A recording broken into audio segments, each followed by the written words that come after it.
এই সব কাজ যারা করবে, আল্লাহকে বাদ দিয়ে যারা আল্লাহকে বাদ দিয়ে অন্যকে মাবুদ বলে ডাকবে আর হত্যা করবে, জিনা করবে, আল্লাহ বলেন তাদেরকে কিয়ামতের দিন পুনঃ পুনঃ আযাব দেওয়া হবে।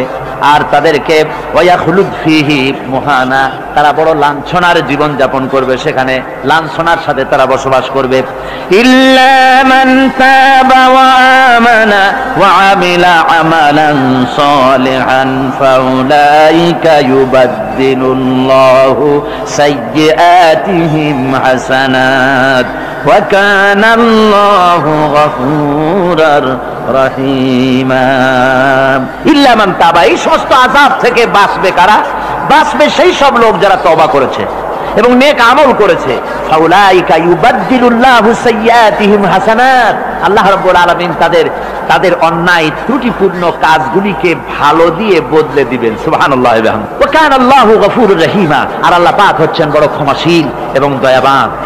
এই সুসংবাদ তাদের জন্য যাদের জীবন নানা প্রকারের অপরাধে কলঙ্কিত করেছে যারা, এবং নিজেদেরকে সংশোধন করতে এখন ইচ্ছুক। জীবনে বহু গুনাহ করেছে, হারামি, বদমাশি, জিনা, ব্যভিচার করেছি, এখন জীবনকে সংশোধন করতে চায়, এদের জন্য আল্লাহ রাব্বুল আলামিন এই সাধারণ ক্ষমা ঘোষণা করেছেন, জেনারেল এমনেস্টি ঘোষণা করেছেন।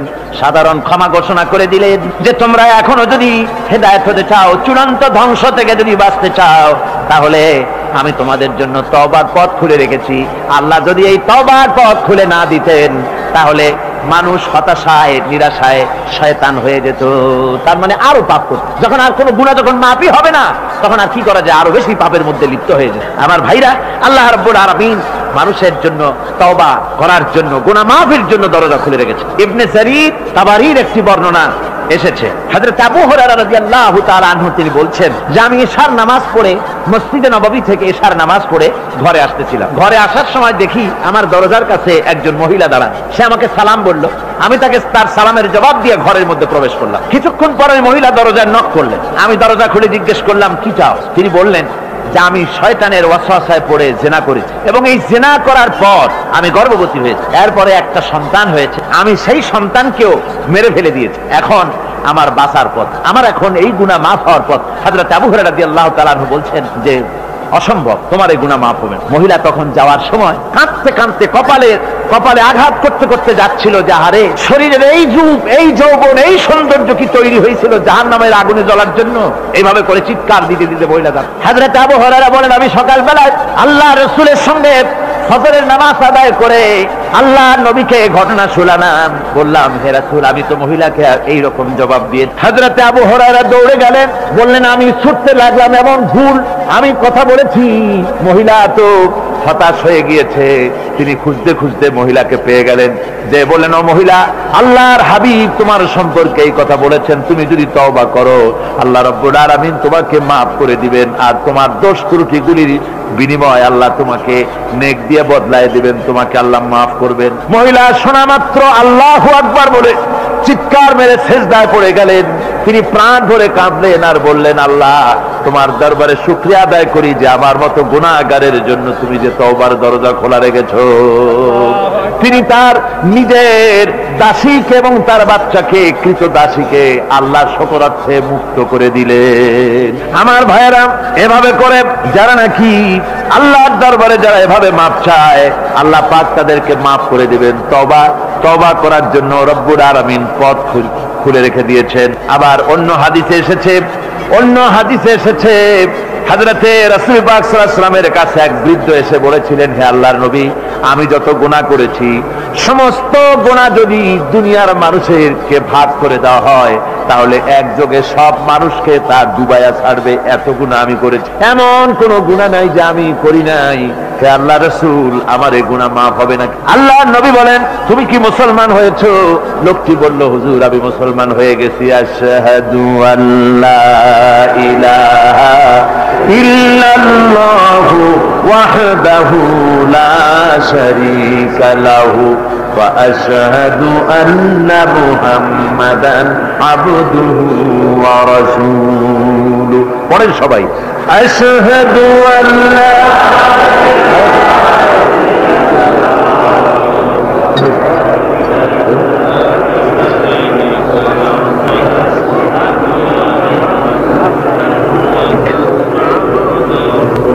ওই লোকটি যখন কলেমা পড়লেন, বললেন আমি মুসলমান হয়েছি, আল্লাহ নবী বলেন শোনো আল্লাহর বান্দা, তুমি যখন কলেমা পড়েছো তোমার পেছনের তামাম জিন্দেগির সমস্ত গুনাহ খাতা আল্লাহ রাব্বুল আলামিন মাফ করে দিয়েছেন। শুধু মাফ করেন নাই, আরো কি করেছেন? ওয়ায়ুবাদদিলুল্লাহু সাইয়্যাতিহিম হাসানাত। দোষ ত্রুটি তোমার যা আছে, যে ব্যক্তি তওবা করে আল্লাহর পথে চলে, নেক আমল করে, পেছনের জীবনের দোষ ত্রুটি যা করেছেন সবগুলির বদলে আল্লাহ রব্বুল আলামিন নেকি লিখে দিবেন। জোরে বলেন সুবহানাল্লাহ। তার মানে হচ্ছে জীবনে যত অপরাধ করেছিল, তওবা করে যখন ভালো কাজ করবে আর পেছনের কথাগুলি যখন মনে করবে গভীর রাত্রে, আল্লাহ আমি এই ধরনের পাপ করেছিলাম, চুরি করেছি, ডাকাতি করেছি, জেনা করেছি, মদ খেয়েছি, মিথ্যা কথা বলেছি, এই সব কথা বলে যত অনুশোচনা করবে আর অনুতপ্ত হবে, চোখ দিয়া যত পানি পড়বে, নতুন নতুন করে তার আমল নামে আল্লাহ নেকি লিখতে থাকবেন। জোরে বলেন সুবহানাল্লাহ। রব্বুল আলামিন তার বান্দাকে এত ভালোবাসেন, একজন সাহাবী কতগুলি পাখির বাচ্চা নিয়ে রাসূলের কাছে হাজির হয়েছেন। আল্লাহ নবী বলেন এই পাখির বাচ্চাগুলি আনলা কেন? সাহাবী বলেন হুজুর এই পাখির বাসাটা ভেঙে গিয়েছিল, বাচ্চাগুলি যখন ধরলাম ওর মা আমার মাথার উপরে থোকলাতে লাগলো, সে নিজের জীবনের মায়াকে উপেক্ষা করে বাচ্চাগুলিকে হেফাজত করার জন্য আমার উপরে ঝাঁপিয়ে পড়লো। আমি নিয়ে এসেছি এখানে, এই দেখুন ঘরের মধ্যে ঢুকেছে, এখানে ওই পাখিটা এসেছে। আমি রাসূলকে দেখাতে এলাম প্রাণী জগতে মায়ের সন্তানের প্রতি কত মায়া, সেটা দেখাতে এলাম। আল্লাহর নবী বলেন ও সাহাবী, প্রাণী জগতে সন্তানের প্রতি মায়ের কতটুকু মহব্বত তুমি তাই আমাকে দেখাতে এসেছো। শোনো, এই প্রাণী জগতে সন্তানের প্রতি মায়ের যত মহব্বত, তার চাইতে লক্ষ কোটি গুণে বেশি মহব্বত বান্দার প্রতি আল্লাহ রব্বুল আলামিনের। মহব্বতকে, করুণাকে, রহমতকে, ভালোবাসাকে 100 ভাগ করা হয়েছে। 100 ভাগ করে 99 ভাগ আল্লাহ নিজের কাছে রেখেছেন, আর একটা ভাগ তামাম পৃথিবীর প্রাণী জগতে আল্লাহ ছড়াই দিয়েছেন। একটা ভাগ দিয়েছেন সারা দুনিয়ায় প্রাণী জগতে, সেই একটা ভাগে এই শত সহস্র কোটি প্রাণীর মধ্যে যেটুকুন আমরা পাইছি, এতটুকুন মহব্বতে সন্তানের জন্য কলিজায়, সন্তানের কোনো অকল্যাণ হলে কলিজায় পানি থাকে না, সন্তানের কোনো অসুবিধা হলে বা মা বাপের কষ্ট হলে বা কারো কোনো কষ্ট হলে আমরা এই ধরনের আমাদের অবস্থার সৃষ্টি হয়ে যায়।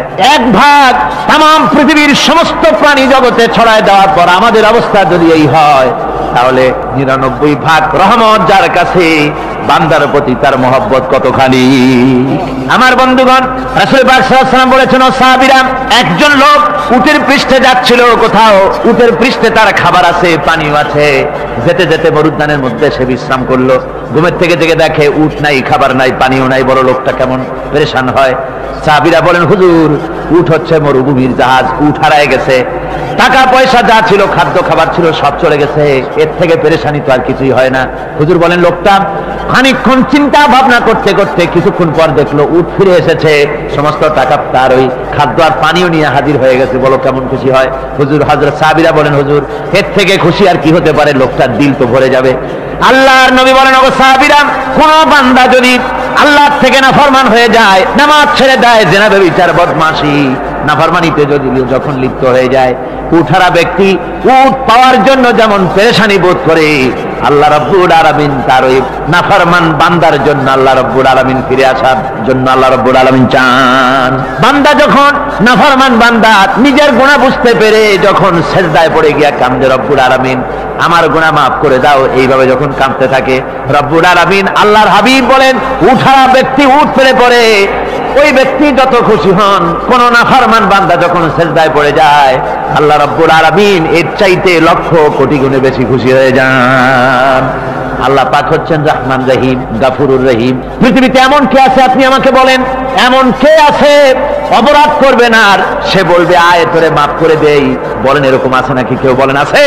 এমনকি বাপ মা ছেলে অন্যায় করেছে, বাপ মার দিল চায় ছেলেটা যদি মাপ চাইতো বড্ড ভালো হতো, ওর সাথে প্রাণ ধরে কথা বলতাম, বুকের সাথে জড়িয়ে দিতাম, কিন্তু মুখ খুলে বলে না যে অপরাধ করেছিস মাপ চাইয়া যা, এরকম বলে। মাও বলে না, বাপেও বলে না, কিন্তু একমাত্র মহান সত্য রব্বুল আলামিন বান্দা যখন গুনাহ করে আল্লাহ ডাকে, বান্দারে গুনাহ করেছিস ফিরে আয়, আমি তোরে মাফ করে দেব।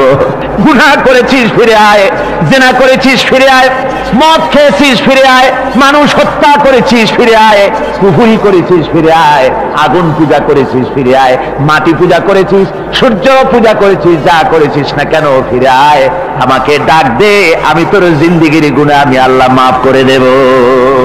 এই জন্য আল্লাহ রাব্বুল আলামিনকে যখন কোন বান্দা একবার ডাকে, দিল থেকে কলিজা থেকে একটা ডাক যদি দেয় আল্লাহ, হাজার ডাকের তুলনায় একটা ডাক আল্লাহ, কলিজা থেকে ডাক। এই ডাকটা কোথা থেকে?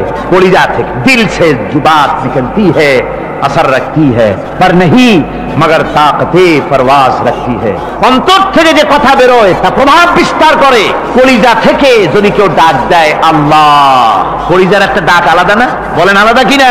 কলিজা থেকে ডাক বলেন না সবাই আল্লাহ। কলিজা থেকে একটা ডাক যদি কেউ ভাবে আল্লাহকে ডাক দেয় আল্লাহ, আল্লাহ রাব্বুল আলামিন বান্দা যখন একবার ডাক দেয় আল্লাহ তখন 70 বার লাব্বাইক বলেন, 70 বার সাড়া দিয়া বলে বান্দা কি চাও, আমি তোর কাছে হাজির। কি চাস বল, আমার আমি মাফ করে দেব। সুতরাং আল্লাহ রাব্বুল আলামিন বলছেন আমার কাছে ক্ষমা চাও, মাফ চাও, আমার কাছে মাফ চাও, যত মাফ চাইবে আমি মাফ করে দেব। পৃথিবীতে এমন কেউ নাই যার কাছে বেশি চাইলে তিনি খুশি হবেন। আল্লাহ রাব্বুল আলামিন এমন এক সত্তা যার কাছে যত বেশি চাওয়া যাবে তিনি তত বেশি খুশি হবেন। হর हमेशा देने को वो तैयार है, जो न मांगे उससे वो बेजार है। যত বেশি চাওয়া যায় আল্লাহর কাছে আল্লাহ তত খুশি হন, আর যে ব্যক্তি চায় না আল্লাহর কাছে আল্লাহ তার উপরে বেজার হয়ে যান। ওয়ামান তাবা ওয়া আমিলা সালিহান ফাইন্নাহু ইয়াতুবু ইলাল্লাহি মাতাবা। আর যারা তওবা করে, নেক আমল করে, তার আল্লাহর দিকে ফিরে আসে, যেমনটি তার আশা উচিত তেমন ভাবে সে আল্লাহর কাছে ফিরে আসে, তার মানে হলো তওবা মাফ, তওবা কবুল করার জন্য, গুনাহ মাফ করার জন্য পৃথিবীতে কেউ নাই। আছে কেউ? গুনাহ কি কেউ মাফ করতে পারে? দুনিয়ায় কেউ পারে? আকাশে কেউ পারে? আল্লাহ ছাড়া কেউ গুনাহ মাফ করতে পারে? যদি মানুষ তওবা করে, রব্বুল আলামিন বলেন সে এমন ভাবে তওবা করে আল্লাহর কাছে ফিরে এসেছে যেখানেই তার আসা উচিত, এই জায়গা ছাড়া আর তার কোনো যাওয়ার জায়গা নাই। সুতরাং সে জায়গা মতো এসেছে, অনুতপ্ত এবং অনুশোচনা করেছে। আল্লাহ পাক এ ধরনের অনুতপ্তকারী, অনুশোচনাকারীকে রব্বুল আলামিন ক্ষমা করে দিয়ে থাকেন। ওয়াল্লাযীনা লা ইয়াশহাদুনা আয-যুর ওয়া ইযা মাররু বিল-লাগবি মাররু কিরামা। আর যারা মিথ্যার সাক্ষ্য হয় না, রহমানের বান্দা তারা যারা মিথ্যার সাক্ষ্য হয় না, এটা হচ্ছে ষষ্ঠ বৈশিষ্ট্য।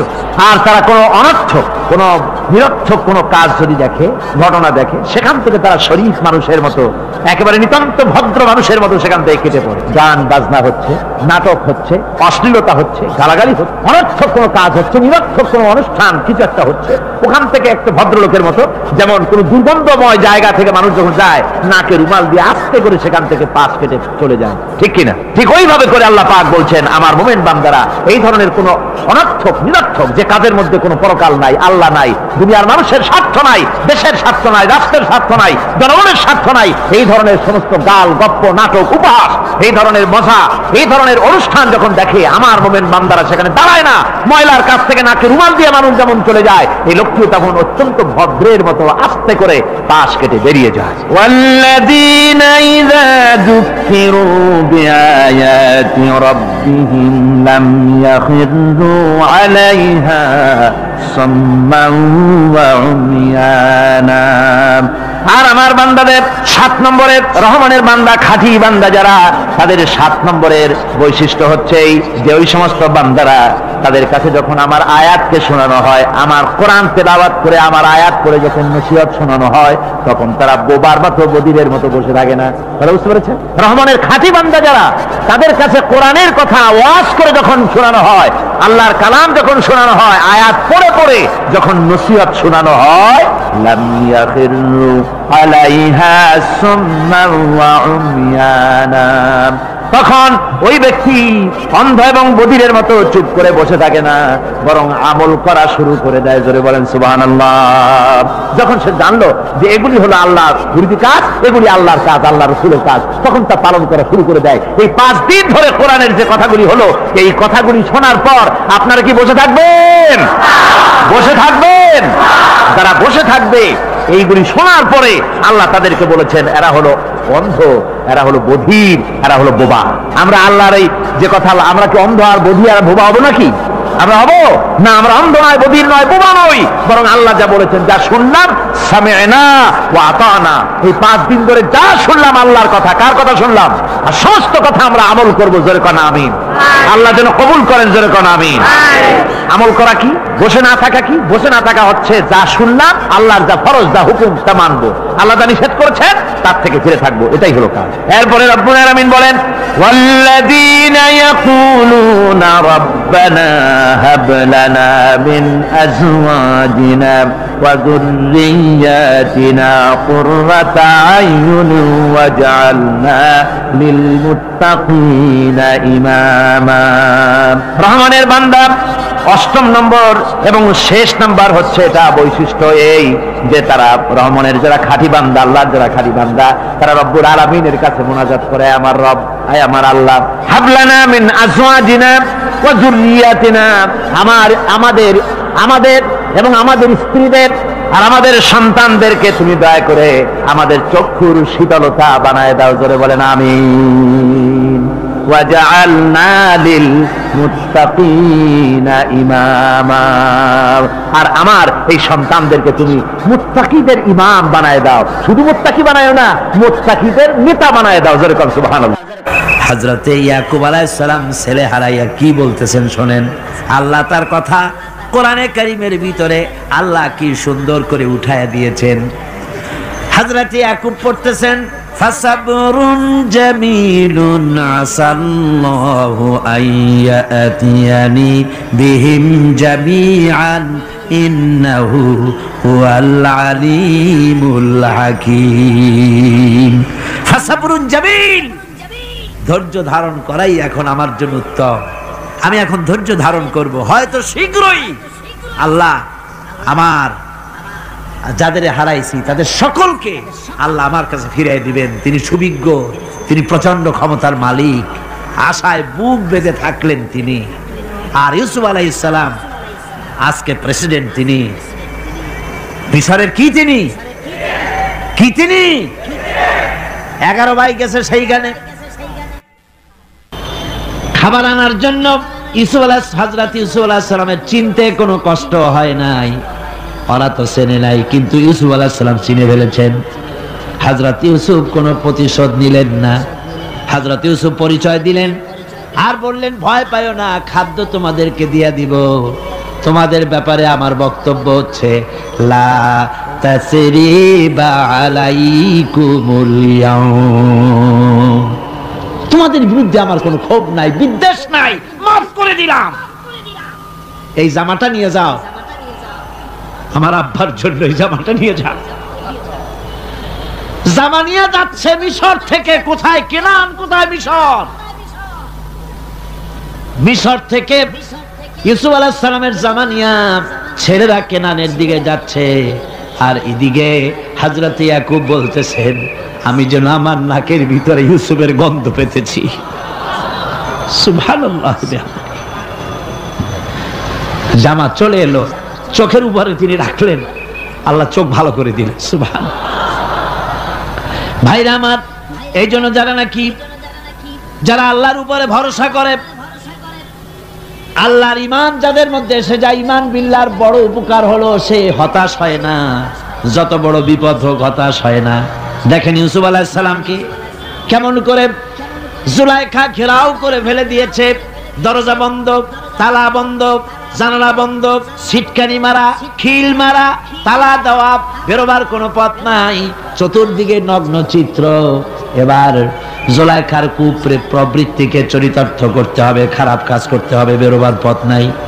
হযরত ইউসুফ আলাইহিস সালাম তিনি জানেন দরজা সব বন্ধ, পালাবার পথ নাই, কিন্তু আল্লাহ রাব্বুল আলামিনকে তিনি ভয় করলেন। যুবক মানুষ, আল্লাহ রাব্বুল আলামিনকে ভয় করলেন। রব্বুল আলামিনকে ভয় করে তিনি তালাবদ্ধ দরজার দিকে দৌড় মারলেন। রব্বুল আলামিন আপন কুদরতে সবগুলি দরজা খুলে দিলেন। ওয়া মান ইয়াত্তাকিল্লাহা ইয়াজআল লাহু মাখরাজা, যে ব্যক্তি আমারে ভয় করে, আমার পথে চলতে চায়, আমি রাস্তা খুলে দেই। সুবহানাল্লাহ ওয়া বিহামদিহি।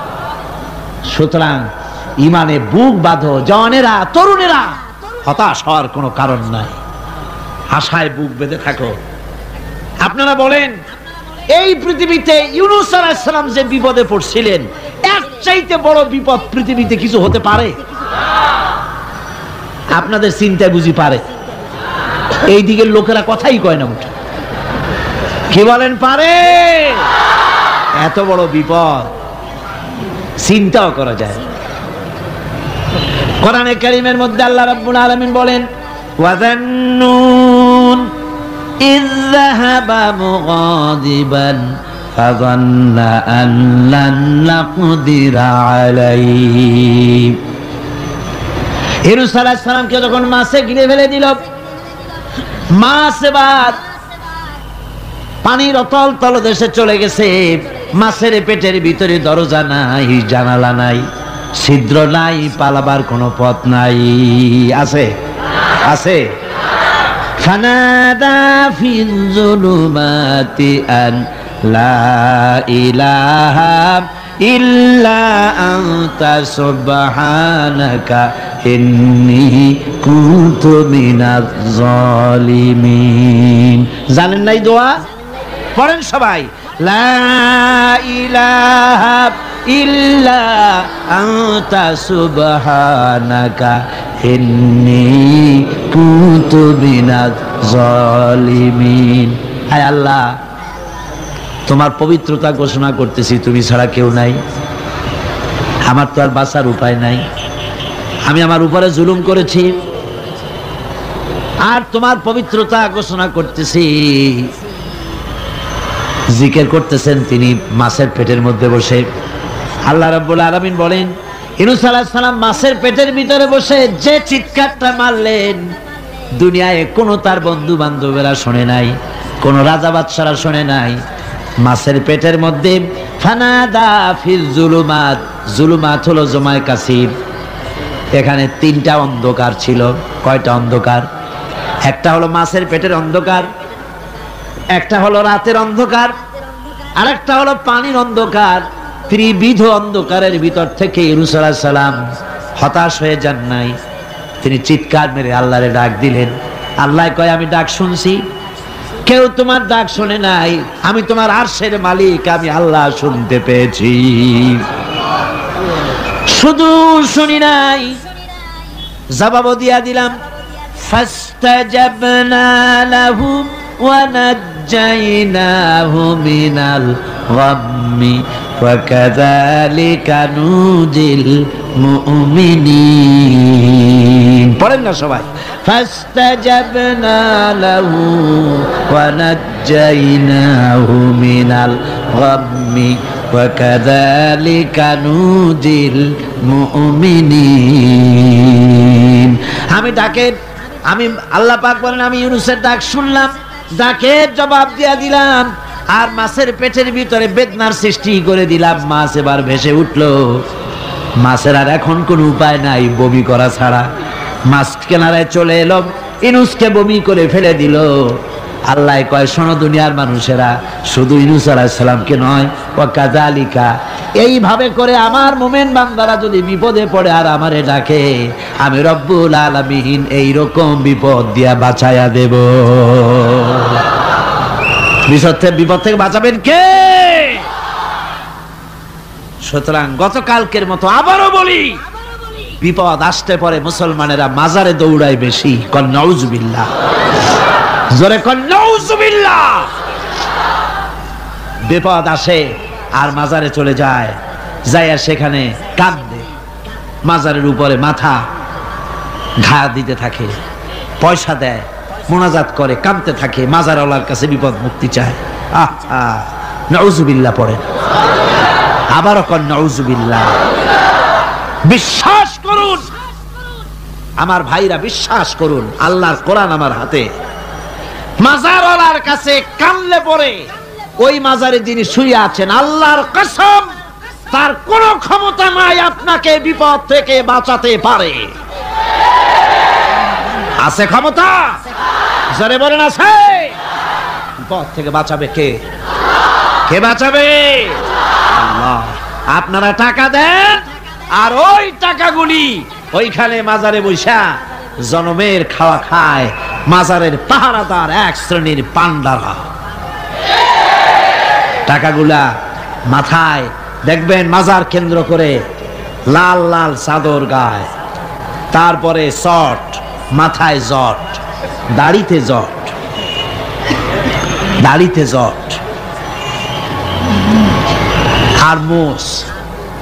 হায় রে মোষ, 6টা টর্চ লাইট দিয়েও যদি আপনি খোঁজেন মুখ তালাশ করে পাবেন না, এত মোষ। সমানে গাঁজা খায় আপনার পয়সা দিয়ে, ধর্মের নামের ব্যবসা করে। যাই দেখেন মাজার গুলো, প্রত্যেকটা মাজারে 5টা 10টা লোক বসা আছে। ঘাট ধরে বের করে দাও আর বলো মাজারে বসে আছো কেন? মসজিদে যাও। কোথায় যাবে? কোথায় যাবে?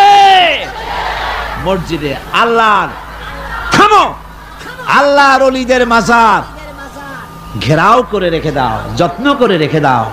গরু, ছাগল, ভেড়া, হাবিজাবি কিছু যেন যেতে না পারে, যত্ন করে রাখো, সম্মান দিয়ে রাখো।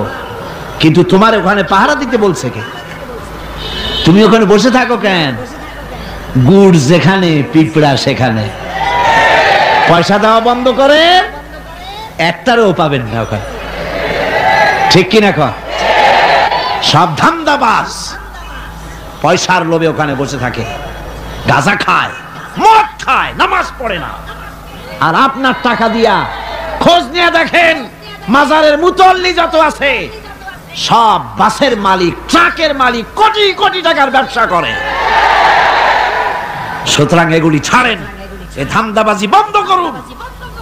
মাজারের সাথে কোনো সম্পর্ক নাই। মুসলমানের সম্পর্ক কেবল মসজিদের সাথে।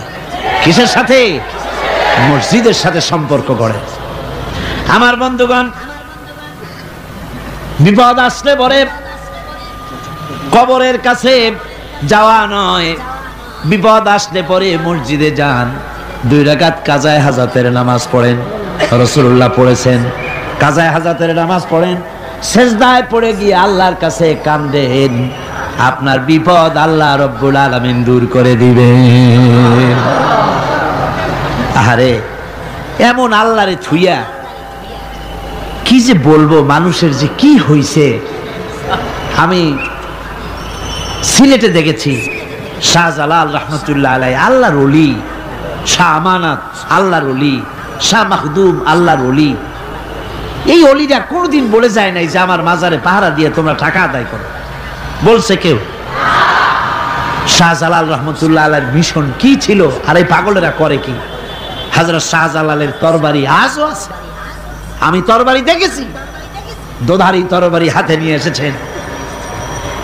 এক হাতে ছিল তরবারি আর এক হাতে ছিল আল্লাহর কোরআন। যখন সিলেটে ঢুকলেন, সিলেটে যখন ঢুকলেন, গৌর গোবিন্দ তার সব কিছু তিনি আজান দেওয়ালেন। আজান শোনা মাত্র মূর্তিগুলো কাঁপতে লাগলো। গৌর গোবিন্দের কলজা গলার কাছে চলে আসছে, জিজ্ঞেস করছে ব্যাপারটা কি, এরকম হচ্ছে কেন? জ্যোতিষীরা বলল যবন এসেছে, মেলেচ্ছ এসেছে, আর উপায় নাই। শাহজালাল রহমতুল্লাহ আলাইহি তিনি বসলেন গেটের কাছে, এবার সব পালাচ্ছে। গৌর গোবিন্দ বলল সাপুরিয়াদের ডেকে যে আমারে একটা বাক্সের মধ্যে ভরিয়া সাপ বলে চালাই দিও, আমি সামনে পড়তে চাই না। ভয়তে কলজা গলার কাছে চলে আসছে শুধু আজান শুনে। এরপরে লোক সব চলে যাচ্ছে, উনি দেখতেছেন যাও যাও যাচ্ছে সব। তারপরে ঝুড়িতে করে যাচ্ছে সাপুরিয়ারা, তোমাদের মধ্যে কি সাপ, যাও যাও যাও। এরপরে বড় একটা বাক্স, ওটার মধ্যে কি? কাজে হুজুর আমরা সাপ খেলা দেখি, এর মধ্যে সাপ, নামাও, আমি সাপ খেলা দেখবো, নামাও ওটা। এরপরে বাক্স খুলছে, দেখে যে আসল সাপ বাইর হয়েছে। গৌর গোবিন্দ বলল যে আমার রাজত্ব ছেড়ে দিলাম, আমারে জানে বাঁচা। শাহজালাল রহমতুল্লাহ আলাইহি বললেন আমি তো মারতে আসি নাই, আমি তো হত্যাকাণ্ড করতে আসি নাই, আল্লাহর দ্বীনকে নিয়ে এসেছি। তিনি ক্ষমা করে দিলেন।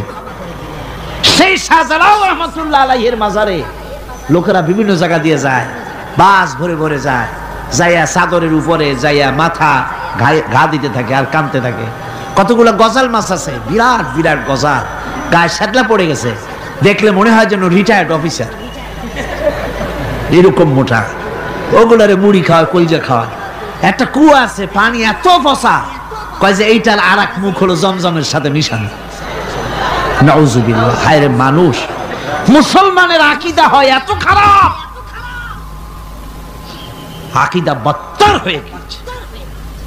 এগুলি ধর্মের নামের ব্যবসা, এগুলি জোরে বলেন কি? এই ব্যবসা বন্ধ করতে হবে, এই ব্যবসা বন্ধ করতে হবে। এরা ধর্মের নামে লুটেরা, চাদর দিয়ে, আগরবাতি দিয়ে, মোমবাতি দিয়ে, সেজদা দিয়ে মুশরিক হয়ে যাচ্ছে, ইসলাম থেকে খারিজ হয়ে যাচ্ছে। আমার কাছে রিপোর্ট এসেছে প্রচন্ড ভিড়ে মানুষের কষ্ট হচ্ছে, তো কি করা যাবে? আমি বললাম ভিড়, আর আপনারা যদি ভিড় দেখতে চান তাহলে তো সব লোক দাঁড়ায় যাবে, আপনাদের তো দেখার দরকার নেই। একটু চেপে চেপে বসেন আর জোরে সোরে জিকির করেন, লা ইলাহা ইল্লাল্লাহ, লা ইলাহা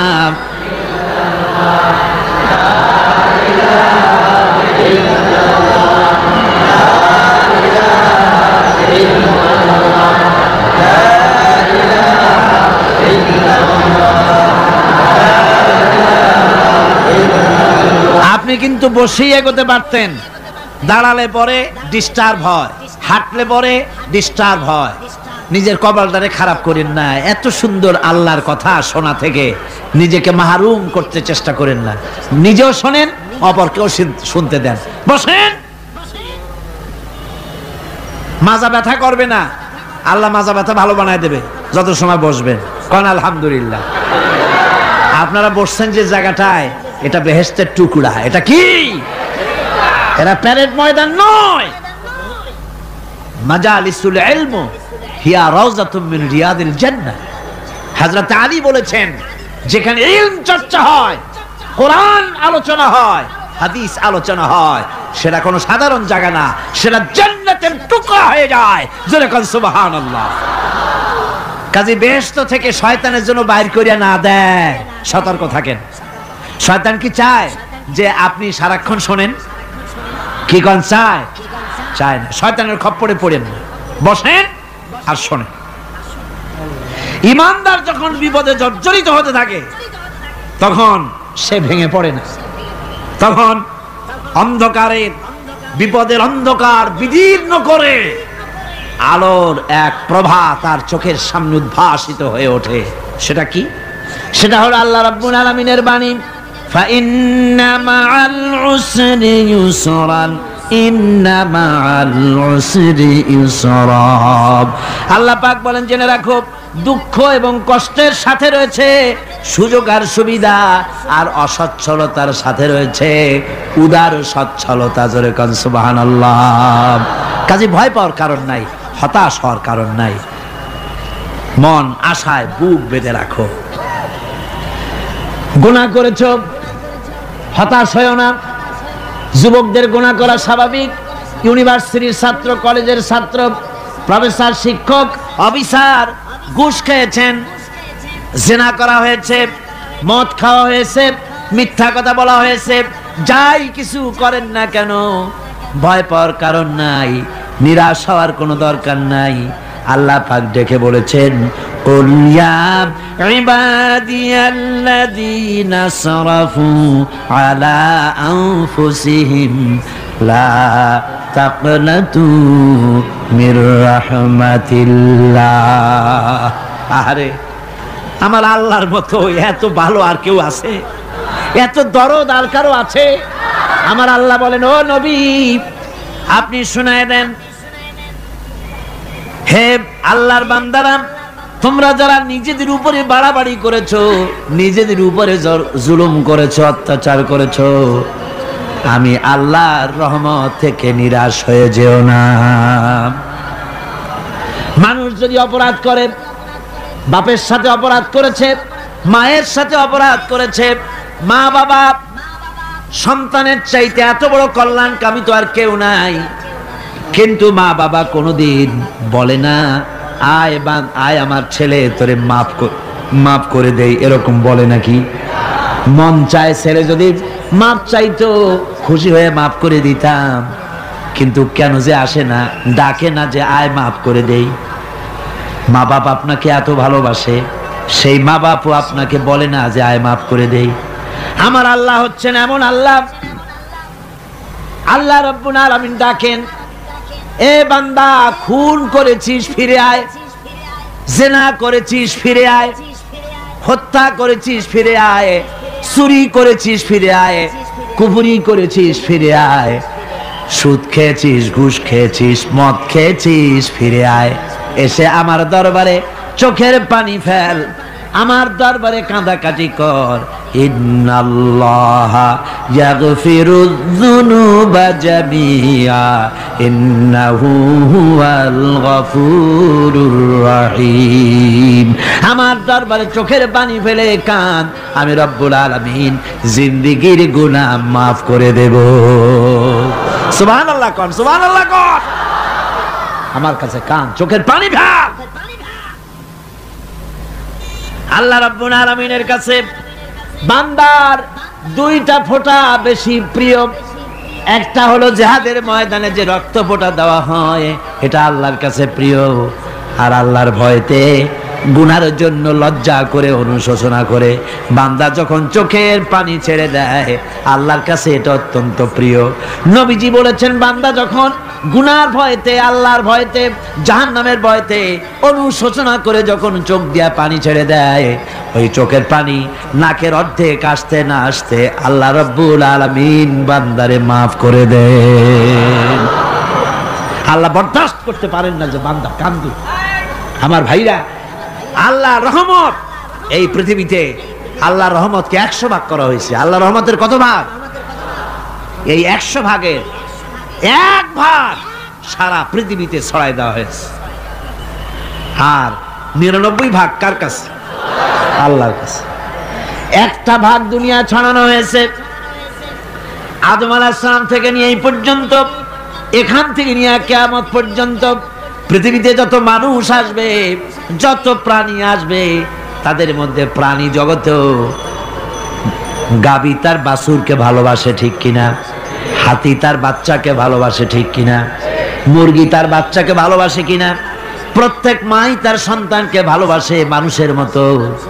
এই ভালোবাসা, স্নেহ, এই মমতা, এই করুণা, এই মহব্বত একটা ভাগ দুনিয়ায় দেওয়ার পর আপনি আর আমি যতটুকুন ভাগে পেয়েছি, সেই মহব্বত স্ত্রীর মহব্বতে অস্থির, মায়ের মহব্বতে অস্থির, সন্তানের মহব্বতে অস্থির। এখন চিন্তা করেন, একটা ভাগ সারা পৃথিবীতে বিতরণ করার পর যেটুক পেয়েছি, তাতে যদি এত মহব্বত হয়, তাহলে এর 99 ভাগ মহব্বত যে আল্লাহর কাছে জমা আছে, এই বান্দার জন্য তার কত মহব্বত, এই বান্দার জন্য কত করুণাতা, কত মহব্বতটা, কত দয়াটা। এজন্য আল্লাহ রাব্বুল আলামিন বলেছেন, নাব্বি ইবাদি আন্নি আনাল গফুরুর রহিম। আমার নবী সুসংবাদ দিয়ে দাও, বান্দাদেরকে শোনায় দাও যে আমি আল্লাহ তাআলা ক্ষমাশীল আর দয়াবান। হুজুর কাঁদতেছিলেন, হযরত ওমর রাদিয়াল্লাহু তাআলা আনহু এসে দেখেন হুজুর একা কাঁদতেছে। হুজুর জিজ্ঞেস করছেন, হযরত ওমর জিজ্ঞেস করলেন, হুজুর আপনি কাঁদেন কেন একা একা?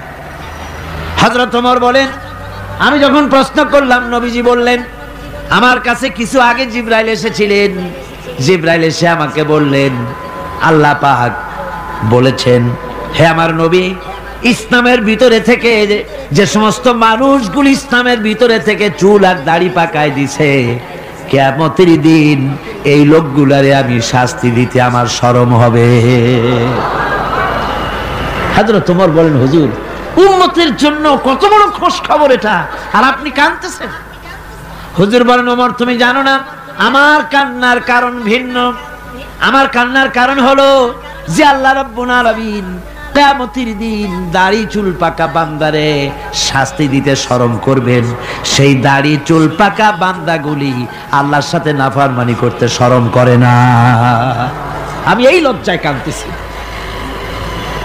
ভাইরা, হুজুর আল্লাহ পাক বলেন, ও আমার নবী, রাতের আধারে যখন একটা বুড়া আমার দরবারে হাত উঁচু করে, একটা বুড়া মানুষ রাতের আধারে যখন আমার দরবারে হাত উঁচু করে আর যখন বলতে থাকে রব্বুনা রাব্বিন, আমার পেছনের জীবনটা বড় খারাপ করেছি, এমন কোন কাজ জীবনে করি নাই যা তোমার কাছে কিছু দাবি করতে পারি, সব রকমের নাফরমানি করেছি, আজ আমি বুড়া হয়ে গেছি, কামাই করতে পারি না, ছেলে আমাকে চোখে দেখতে পারে না, পুত্রবধূ আমাকে ঘরে জায়গা দেয় না, আমার স্ত্রী আমাকে দেখতে পারে না, রোজগার করতে পারি না, হাঁটতে পারি না, চলতে পারি না, সবার কাছে আমি তিতা হয়ে গেছি, আমি দাঁড়াতে পারি না, কোমরে ব্যথা পাই, হাঁটুতে ব্যথা পাই, চলতে পারি না, কানে শুনতে পাই না, চোখে দেখতে পারি না, আর তোমার কাছে কিছু চাইয়া নেব এমন ভালো কাজও করি নাই। এইভাবে যখন বান্দা কাঁদতে থাকে আমার দরবারে, ও আমার হাবিব আমার রহমতের দরিয়ায় জোশ মেরে যায়, আমার শরম হয় এই বুড়াটারে কেমনে খালি হাতে ফিরাইয়া দেই। সুবহানাল্লাহ, সুবহানাল্লাহ। আমার আল্লাহর এত দয়া, আমার আল্লাহর এত মায়া, এত মোহাব্বত। আমার আল্লাহ রাব্বুল আলামিন বলেন, وَإِذَا سَأَلَكَ عِبَادِي عَنِّي فَإِنِّي قَرِيبٌ। ও আমার হাবিব, আমার বান্দা আমার ব্যাপারে প্রশ্ন করে, আমি বান্দার একদম নিকটে। কোরআন শরীফের ভিতরে যত জায়গায় রাসূলকে বলা হয়েছে সুয়ালের কথা, আপনাকে প্রশ্ন করা হয়, আল্লাহ তার জবাব কুল এই কথা বলে জবাব দিয়েছেন। যত জায়গায় সুয়াল এসেছে, যেমন কোরআনে কারীমের মধ্যে আল্লাহ পাক বলেন, ওয়ায়াসআলুনাকা আনিল মাহিদ, মেয়েদের হায়েজ সম্পর্কে জিজ্ঞাসা করা হয়, কুল হিয়া আযা, হে নবী আপনি বলুন, এভাবে করে কুল দিয়ে জবাব দেওয়া হচ্ছে। আবার প্রশ্ন করা হচ্ছে, ওয়ায়াসআলুনাকা আনিল আনফাল, এই গনিমতের মাল সম্পর্কে হুজুর আপনাকে, হে নবী আপনাকে প্রশ্ন করা হয়, আল্লাহ কুল দিয়া জবাব দিলেন, আল্লাহ বলেন আপনি বলেন।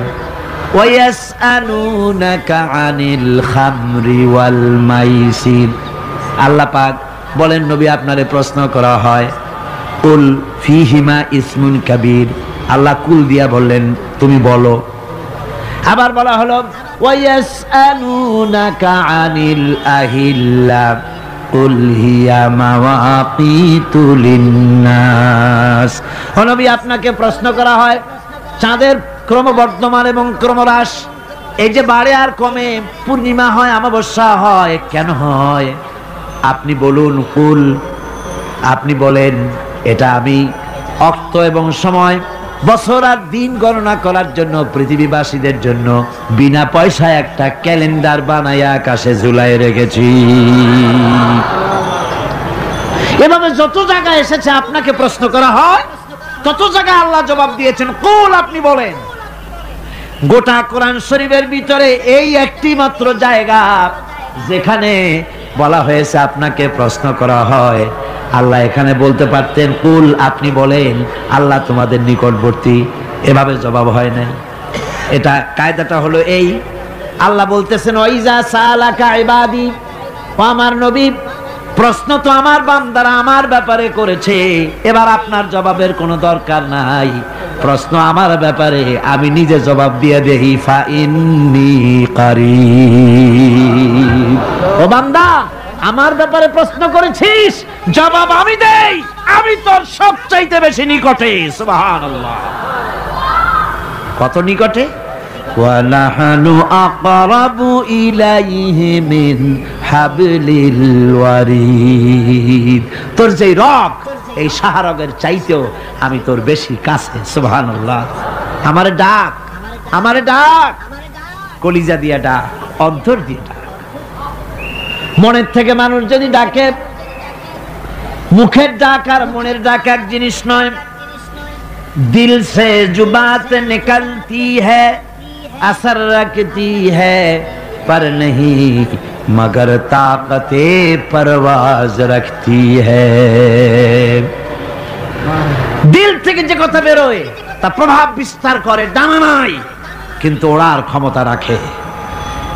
মনের কথাই ভিন্ন, মন থেকে, দিল থেকে, কলিজা থেকে, অন্তরের গভীর কন্দর থেকে মোহাব্বতের সাথে কেউ যদি একবার বলে আল্লাহ, বলেন আল্লাহ, আল্লাহ,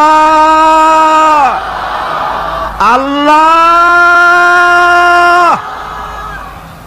আল্লাহ রাব্বুল আলামিন বলেন অন্তরের অন্তঃস্থল থেকে একটি বার যদি বান্দা বলেন আল্লাহ, আল্লাহ বলেন 70 বার সাড়া দিয়া জিজ্ঞেস করি বান্দা কি চাও, আমি তোমার কাছে আছি।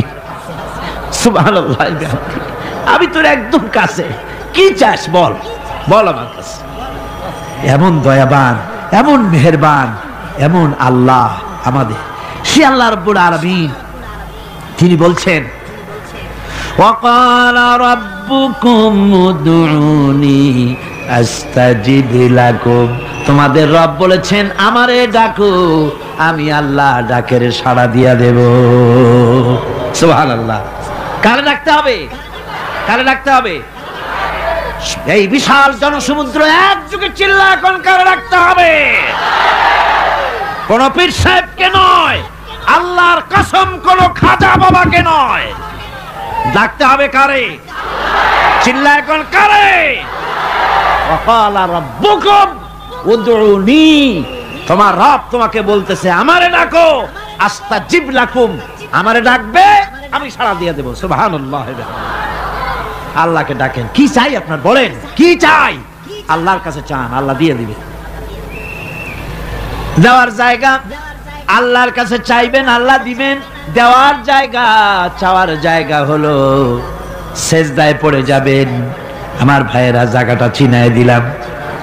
মাজারে যাওয়া লাগবে না, কবরে যাওয়া লাগবে না, 2 রাকাত নামাজ পড়ে সেজদায় পড়ে গিয়া যত বিপদ আছে, মুসিবত আছে, সেজদার মধ্যে চোখের পানি ছেড়ে দেন আর কেন্দে কেন্দে জীবনের কথা বলেন। আল্লাহ রাব্বুল আলামিন আপনার আওয়াজ শুনবেন আর দোয়া কবুল করে নিবেন। কামতে হবে আল্লাহর কাছে। কার কাছে? আল্লাহর কাছে। সুম্মা ইস্তাগফিরুল্লাহ, আর এরপরে সে যদি আমি আল্লাহর কাছে ক্ষমা চাই, ইয়াজিদিল্লাহ গফুরার রহিমা, সে আমি আল্লাহকে গফুর এবং রহিম হিসাবে পাবে। সুবহানাল্লাহ। আল্লাহকে গফুর এবং রহিম হিসাবে পাওয়া যাবে। সব আল্লাহকে বলতে হবে, গুনাহ মাফ চাইতে হবে। এই জন্য হুজুর সাল্লাল্লাহু আলাইহি ওয়াসাল্লাম দৈনিক 100 বার তওবা পড়তেন। কোন হাদিসে আছে 70 বার, কোন হাদিসে আছে 100 বার তওবা পড়তেন। নামাজের পরে তো প্রত্যেক নামাজই পড়তেন হুজুর, সালাম ফিরাতেন আর সাথে সাথে বলতেন আল্লাহু আকবার, আস্তাগফিরুল্লাহ, আস্তাগফিরুল্লাহ, আস্তাগফিরুল্লাহ।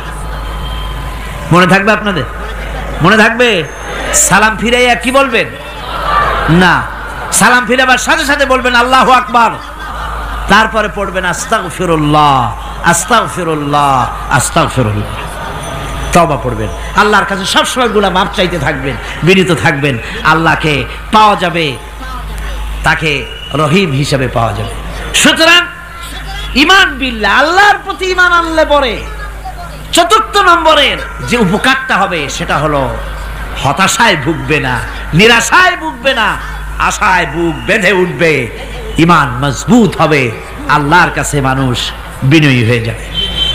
এবার 5ম নম্বরের উপকার আমি বলছিলাম, ঈমান বিল্লাহ, আল্লাহর প্রতি ঈমান আনলে পরে অসংখ্য উপকার হয়, অসংখ্য বৈশিষ্ট্য আছে।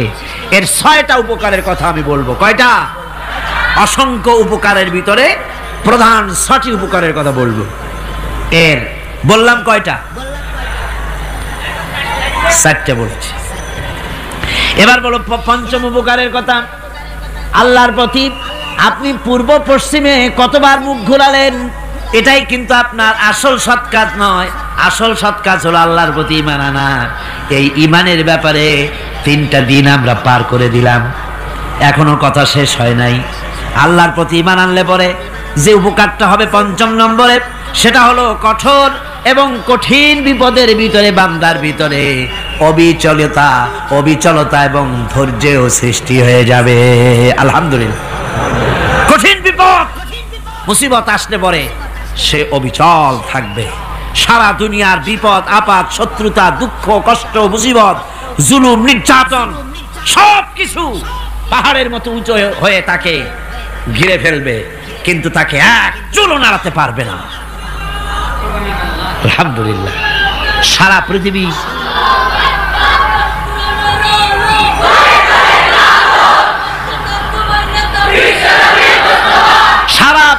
একদিকে আর সে একা একদিকে থাকবে। বিরোধিতা তো হবেই, বিপদ তো আসবে।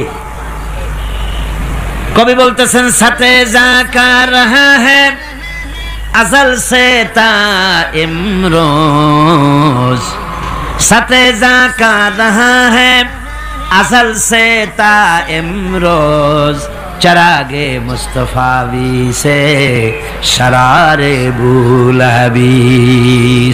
সে আবহমান কাল থেকে শুরু করে মুস্তাফা সাল্লাল্লাহু আলাইহি ওয়াসাল্লামের দীপ শিখার সাথে আবু জেহেল, আবু লাহাবের অগ্নিস্ফুলিঙ্গের টক্কর লেগেই আছে। রাসূলুল্লাহর আল্লাহর দেওয়া এই বিধান, এই দ্বীনের বাতিটা টিম টিম করে চলেছে। আর গোরকি, টর্নেডো, হাজার হাজার মাইল বেগে হেরিকেন এসেছে, গোরকি এসেছে, টর্নেডো এসেছে, টাইফুন এসেছে, কিন্তু এই আলো নিবাইতে পারে নাই। সুবহানাল্লাহ। এই আলো নিবাতে পারে নাই। এই শত্রুতা চিরকালের, নিবাতে পারবে না। কারণ হচ্ছে আল্লাহ রাব্বুল আলামিন বলেছেন ইউরিদুনা লিইউতফিউ নূরাল্লাহি বিআফওয়াহিহিম ওয়াল্লাহু মুতিম্মু নূরিহি ওয়ালাউ কারিহাল কাফিরুন। ওরা চায় মুখের ফু দিয়ে আমার আলোকে নিভিয়ে দেবে, কিন্তু আমি আমার আলোকে পূর্ণতা দান করব। তাতে কাফের বেঈমানদের কলজায় যত জ্বালা যন্ত্রণা হোক, আমার দ্বীন কেউ মিটাই দিতে পারবে না। কোন সুবহানাল্লাহ। সুতরাং বিপদে অবিচলতা আসবে, সে অটল হবে, মজবুত হবে। কোরআনে কারীম বলতেছে ওয়া কাযালিকা জাআলনা লিকুল্লি নাবিয়্যিন আদুওয়াম মিনাল মুজরিমিন। এই পৃথিবীতে এমনি করে আমি সকল নবীদের শত্রু বানিয়েছি, সব পাপিষ্ঠ অপরাধীদেরকে। নবীদের সাথে বিরোধিতা করেছে কারা? পাপিষ্ঠরা, অপরাধীরা। আজও খুঁজে দেখেন, আজও ইসলামী আন্দোলনের বিরোধিতা যারা করে সবগুলি কি? পাপিষ্ঠ। সত্য কি না কর? ইসলামী আন্দোলনের বিরোধিতা যারা করে হিসাব করে, চোখ দিয়ে তাকায় দেখেন, খুঁজে দেখেন তাদের নামগুলি। মদখোর, জিনাকার, বদমাশ, চোর, হাইজাকার, বেনামাজি, লুটেরা, মিথ্যাবাদী, সবচাইতে সমাজের নিকৃষ্ট লোকগুলি ইসলামের বিরোধিতা করে।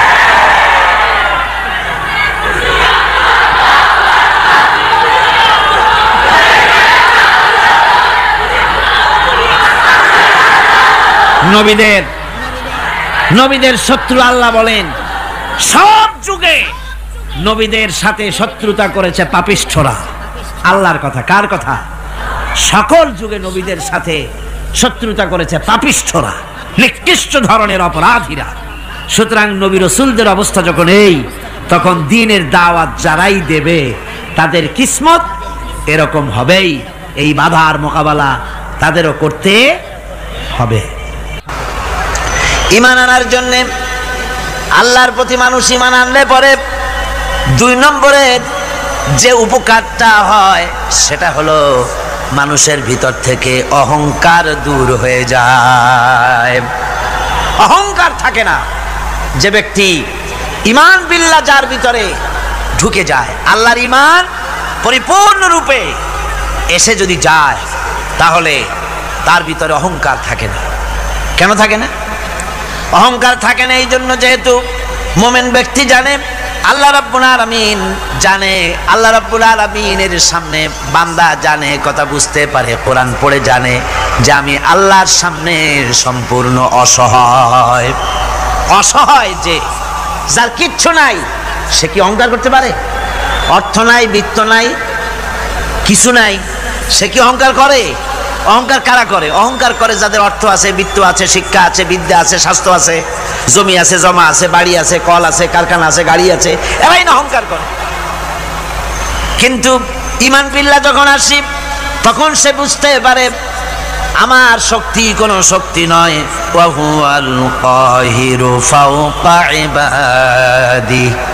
সমস্ত আল্লাহ রাব্বুল আলামিন বলছেন সমস্ত বান্দার উপরে কর্তৃত্ব হচ্ছে আল্লাহ পাকের। আল্লাহর কর্তৃত্ব থেকে বেরিয়ে আসার ক্ষমতা কারো নাই। সবচাইতে শ্রেষ্ঠ শক্তি কার? আল্লাহ পাক। ওই আল্লাহ রাব্বুল আলামিন বলেছেন, চ্যালেঞ্জ করেছেন, যদি সম্ভব করতে পারো, অহংকার করতেছো, বড়াই করতেছো, যদি সম্ভব করতে পারো আমার জমিন থেকে বেরিয়ে যাও। যদি সম্ভব করতে পারো, অহংকার তো খুব করো, বাস করো আমার জমিনের উপরে, খাও আমার ফসল, জীবন আমি দিলাম, চক্ষু আমি দিলাম, আমার চোখ দিয়ে দেখো, আমার দেওয়া কান দিয়ে শোনো, আমার দেওয়া বিবেক দিয়ে চিন্তা করো, সব তো আমি দিয়েছি, তারপরেও যদি অহংকার করো। ইয়া মাশারাল জিন্নি ওয়াল ইনসি ইন ইসতাতাতুম আন তানফুযু মিন আকতারিস সামাওয়াতি ওয়াল আরদ ফানফুযু লা তানফুযুনা ইল্লা বিসুলতান। হে পৃথিবীর মানুষেরা, হে পৃথিবীর জিনেরা, ইয়া মাশারাল জিন ওয়াল ইনস, হে পৃথিবীর মানুষ, মনুষ্য জাতি এবং জিন, যদি সম্ভব করতে পারো তাহলে আমার ইহাতা থেকে, আমার জমিন থেকে, আমার জমিনের উপর থেকে বেরিয়ে যাও। এমন দেশে যাও যেখানে আমার সূর্য নাই, যেখানে আমার চন্দ্র নাই, যেখানে আমার আলো নাই, যেখানে আমার বাতাস নাই, অক্সিজেন নাই, আমার পানি নাই, এমন কোন জায়গা যদি পাও বেরিয়ে চলে যাও। যাওয়া যাবে? আর যারা জবাব দিলেন না তারা পারবেন বুঝি? যাওয়া যাবে। আল্লাহ পাক বলছেন ফানফুযু লা তানফুযুনা ইল্লা বিসুলতান। আমার রাজত্ব থেকে, আমার ইহাতা থেকে, আমার পরিমণ্ডল থেকে, আমার কর্তৃত্ব থেকে বেরিয়ে যাওয়ার কোনো পথ নাই। কেউ বেরিয়ে যেতে পারবে না। আকাশ দিয়ে, জমিন দিয়ে পরিবেষ্টন করে রেখেছি, পালাবার উপায় নাই, ভাগবার জায়গা নাই।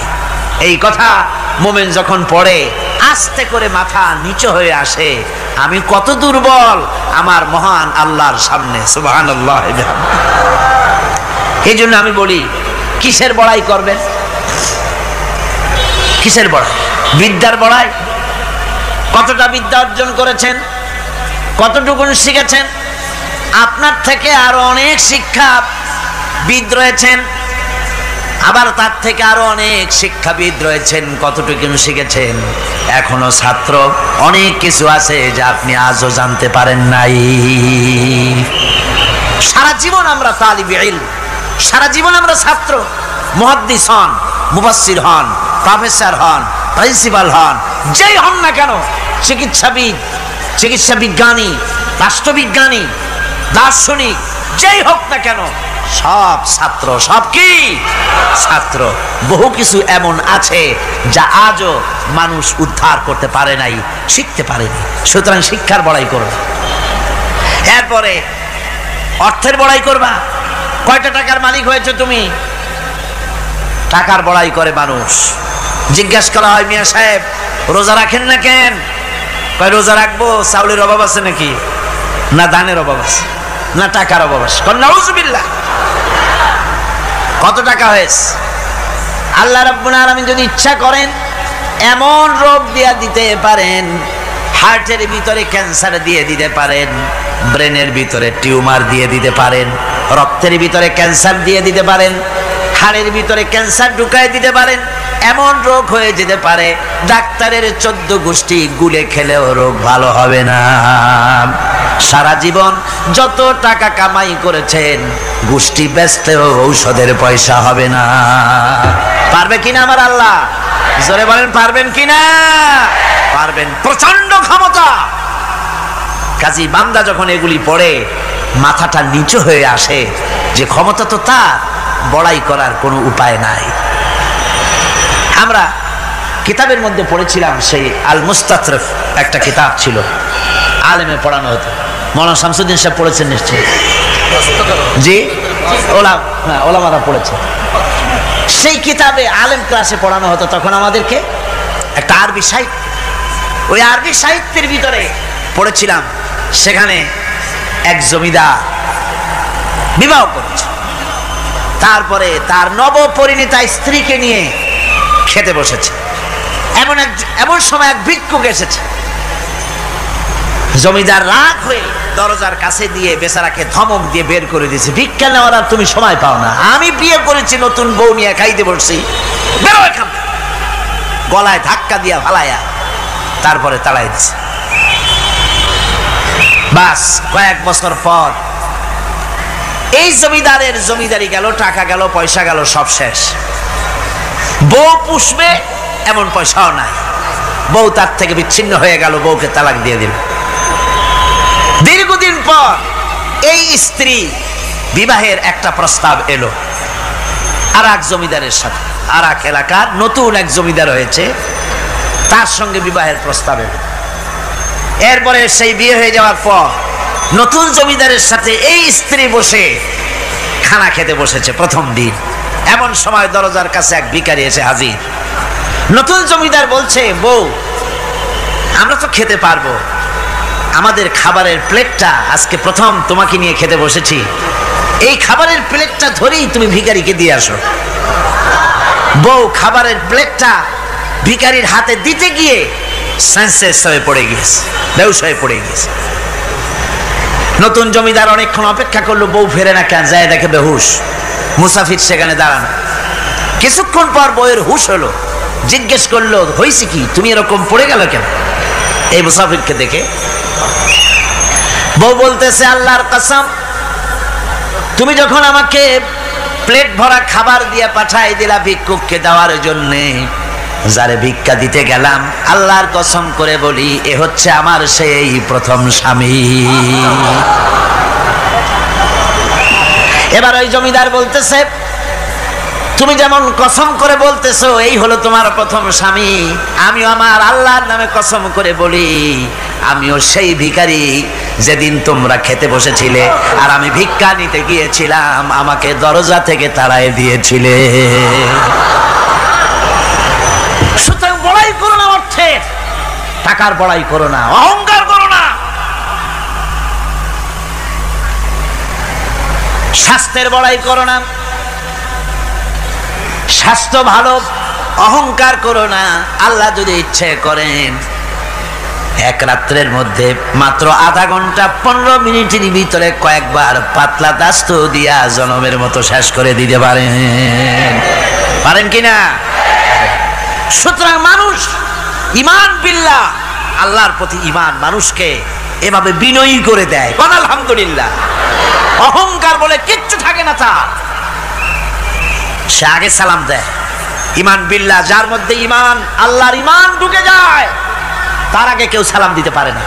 রাসূলুল্লাহ বলেছেন, যে ব্যক্তি আগে সালাম দেয় সে অহংকার মুক্ত। জোরে বল সুবহানাল্লাহ। এখন তো সালাম শুধু পেতে চায়। দারোগা চিন্তা করে, পুলিশেরা আমারে সালাম দেবে, আমি ওরে সালাম দিতে যাবো কেন? ও প্রত্যেকদিন আমারে দেয় স্যালুট, আমি দেবো ওরে সালাম, একটা কথা। এসপি মনে করে ইন্সপেক্টর আমারে সালাম দিবে, আইজি মনে করে এসপি আমারে সালাম দিবে, প্রেসিডেন্ট মনে করে মন্ত্রীরা আমারে সালাম দিবে, হুজুররা মনে করে মুরিদরা আমারে আগে সালাম দিবে। না, এটা সুন্নাতের খেলাফ। রাসূলুল্লাহর আগে কেউ সালাম দিতে পারে নাই। জোরে কোন সুবহানাল্লাহ। আগে সালাম দাও।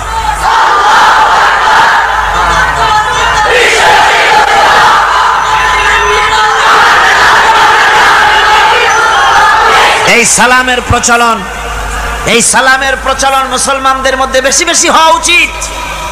আপনারা সালামের প্রচলন চালু করে দিবেন, বেশি করে চালু করবেন। বউরে সালাম দিবেন, বউ আপনাকে দেবে।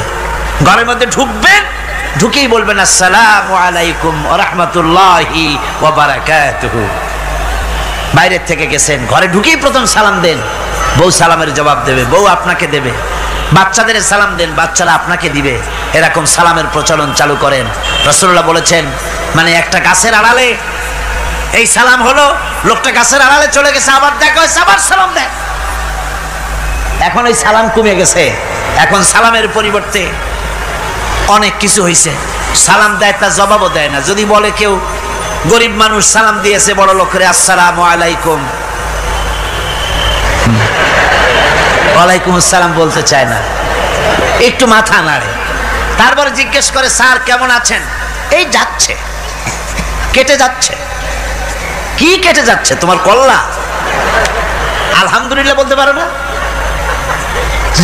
অধিকাংশ ক্ষেত্রে যদি জিজ্ঞেস করেন কেমন আছেন, এই যাচ্ছে, কেটে যাচ্ছে।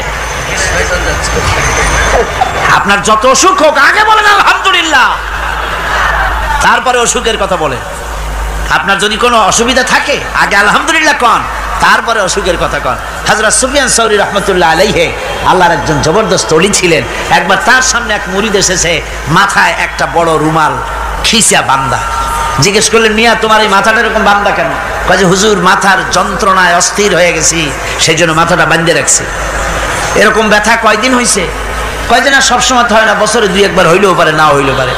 বলে বছরে 2-1 মাথা ব্যথা হয়, সেই ব্যথাটা দড়ি দিয়া বান্দা মানুষকে দেখাইলা যে আমার ব্যথা হয়েছে, অসুবিধাটা দেখালে, আর যতদিন ভালো ছিলে ওইটার প্রমাণ স্বরূপ মাথায় কি বান্দা মানুষকে দেখাইছো। সুতরাং শুকরিয়া আদায় করো সব সময়, আলহামদুলিল্লাহ আলা কুল্লি হাল, সব অবস্থা আমি ভালো আছি, আমার থেকে আরো অনেক খারাপ আছে। সুতরাং সালামের প্রচলন তারাই করে বেশি যারা বিনয়ী হয়, অহংকার যাদের মধ্যে জায়গা পায় না। অহংকার পাবে কি করে? বান্দা কোরআন থেকে জেনেছে, ওয়াল্লাহুল গানিয়্যু ওয়া আনতুমুল ফুকারা। আল্লাহ রাব্বুল আলামিন বলেন, তোমরা হলে সবাই ফকির, তোমরা হলে সব মুখাপেক্ষী, আর একমাত্র আল্লাহ রাব্বুল আলামিন বেনিয়াজ। আল্লাহই শুধু বেনিয়াজ, আর সব কি মুখাপেক্ষী। কার কাছে? আল্লাহর কাছে। এই জন্য বিনয়ী হতে হবে। যে জমিনটা বাস করি, জমিনটা কার? চিল্লায় কোন কার? লিল্লাহি মা ফিস সামাওয়াতি ওয়া মা ফিল আরদ। আকাশও তার, জমিনও। এই কথা যদি জানা থাকে, বিশ্বাস থাকে, তাহলে সেই ব্যক্তি অহংকার করতে পারে না, সে বিনয়ী হয়। ঈমান বিল্লাহ তাকে বিনয়ী বানায় দেয়। আর বিনয়ী মানুষ, নিরহংকার মানুষই আল্লাহর কাছে বেশি পছন্দ। এই ঈমান তার ভিতরে এই কথা জাগ্রত করে দেয়। আমি যদি একটা গাড়ির মালিক হয়ে থাকি, আমি যদি একটা বাড়ির মালিক হয়ে থাকি, আমি যদি স্ত্রী পুত্র সন্তান পেয়ে থাকি, আমি যদি মন্ত্রী হয়ে থাকি, আমি যদি কিছু পেয়ে থাকি, আমার হাতের কামাই দ্বারা পাই নাই। আল্লাহ শিখাই দিচ্ছেন, ওয়ামা বিকুম বিনিমাতিন ফামিনাল্লাহ। যত নেয়ামত তোমরা পেয়েছো সব আল্লাহ রাব্বুল আলামিন দিয়েছেন। জোরে বলেন সুবহানাল্লাহ। দাতাকে ভুলে যেও না, আল্লাহর কাছে বিনয়ী হও। সমস্ত নেয়ামত একমাত্র তিনিই দিয়েছেন। ঈমান বিল্লাহর দ্বারা মানুষের এই গুণ সৃষ্টি হয়, এই উপকার হয় মানুষের, যে সে বিনয়ী হয়ে যায়। আল্লাহ পাক কোরআনে কারীমের মধ্যে আরো বলেন, ওয়ালা তামশি ফিল আরদি মারহান ইন্নাকা লান তাখরিকাল আরদা ওয়ালান তাবলুগাল জিবালা তুলা। ওয়ালা তামশি ফিল আরদি মারহান, আমার এই জমিনের উপরে অহংকার করে হেঁটো না। আল্লাহ পাক নিষেধ করেছেন, জমিনের উপরে অহংকার করে হেঁটো না। এই জমিনের উপরে অহংকার করে হাঁটতে গিয়া তুমি পদাঘাত করে আমার জমিনটারে ফাটাই দিতে পারবে না। আবার অহংকার করে লাভ দিয়া আমার পাহাড়টার উচ্চতাও ছাড়াই যেতে পারবে না। যখন তুমি পাহাড়ের উচ্চতা ছাড়াতে পারবে না, যখন জমিনটারে লাথি মেরে ফাটাই দিতে পারবে না, তখন আবার অহংকারটা কিসের? কিসের অহংকার? নিজের দিকে তাকাও, তোমারে আমি বানাইছি কি দিয়া? তোমার পেটের মধ্যে কি? তোমার শরীরের মধ্যে কি? মলমূত্র দিয়ে পেটটা ভরা, আর দুনিয়ায় এসেছো এক ফোঁটা নাপাক পানি দিয়ে যে নাপাক পানি ফোঁটা শরীর থেকে বেরিয়ে গেলে পরে গোসল ওয়াজিব হয়ে যায়, ফরজ হয়ে যায়, এমন একটা নাপাক পানি যার জন্মের উৎস, তার তো অহংকার করার শোভা পায় না। অহংকার করবেন কেবলমাত্র কে? চিল্লায় বলেন কে? হাদিসে কুদসির ভিতরে এসেছে, আল্লাহ পাক বলেছেন অহংকার হচ্ছে আমার ইজার, অহংকার হচ্ছে আমার চাদর। যে ব্যক্তি অহংকার করে সেজন্য আমি আল্লাহর চাদর নিয়ে টানাটানি করে, জোরে কর নাউজুবিল্লাহ, চিল্লায় কর নাউজুবিল্লাহ।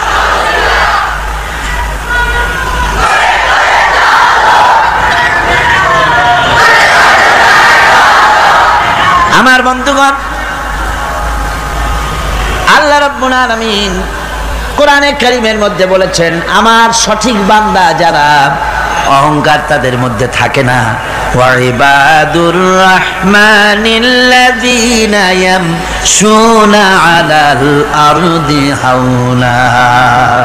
রহমানের বান্দা যারা, আমি আল্লাহ পাকের গোলাম যারা, তারা জমিনের উপরে খুব বিনয়ের সাথে চলে। তাদের চলাফেরা দেখলেই বোঝা যায় লোকটা বিনয়ী, আল্লাহর বান্দা। সুবহানাল্লাহ ওয়া বিহামদিহি। কি বলেন? মানুষের চলাফেরা, চাহনি, ওঠা বসা, কথাবার্তা দেখলেই বোঝা যায় না লোকটা কি চরিত্রের? বোঝা যায়। এক পদের মানুষ আছে গম্ভীর হয়ে বসে থাকে, মনে হয় যেন নবজাদা নসরুল্লাহ খানের শালা, নামাজ নাই। কি হয়েছে? মাইক এমনি আজকে আমি নিজেও টের পাচ্ছি, আমি মাইকের আওয়াজ নিজেও পাচ্ছি না। মাইকটা ভালো করে দেন মাইকের অপারেটর, আর জোরে সোরে একটু জিকির করেন, লা ইলাহা ইল্লাল্লাহ, লা ইলাহা ইল্লাল্লাহ, লা ইলাহা ইল্লাল্লাহ।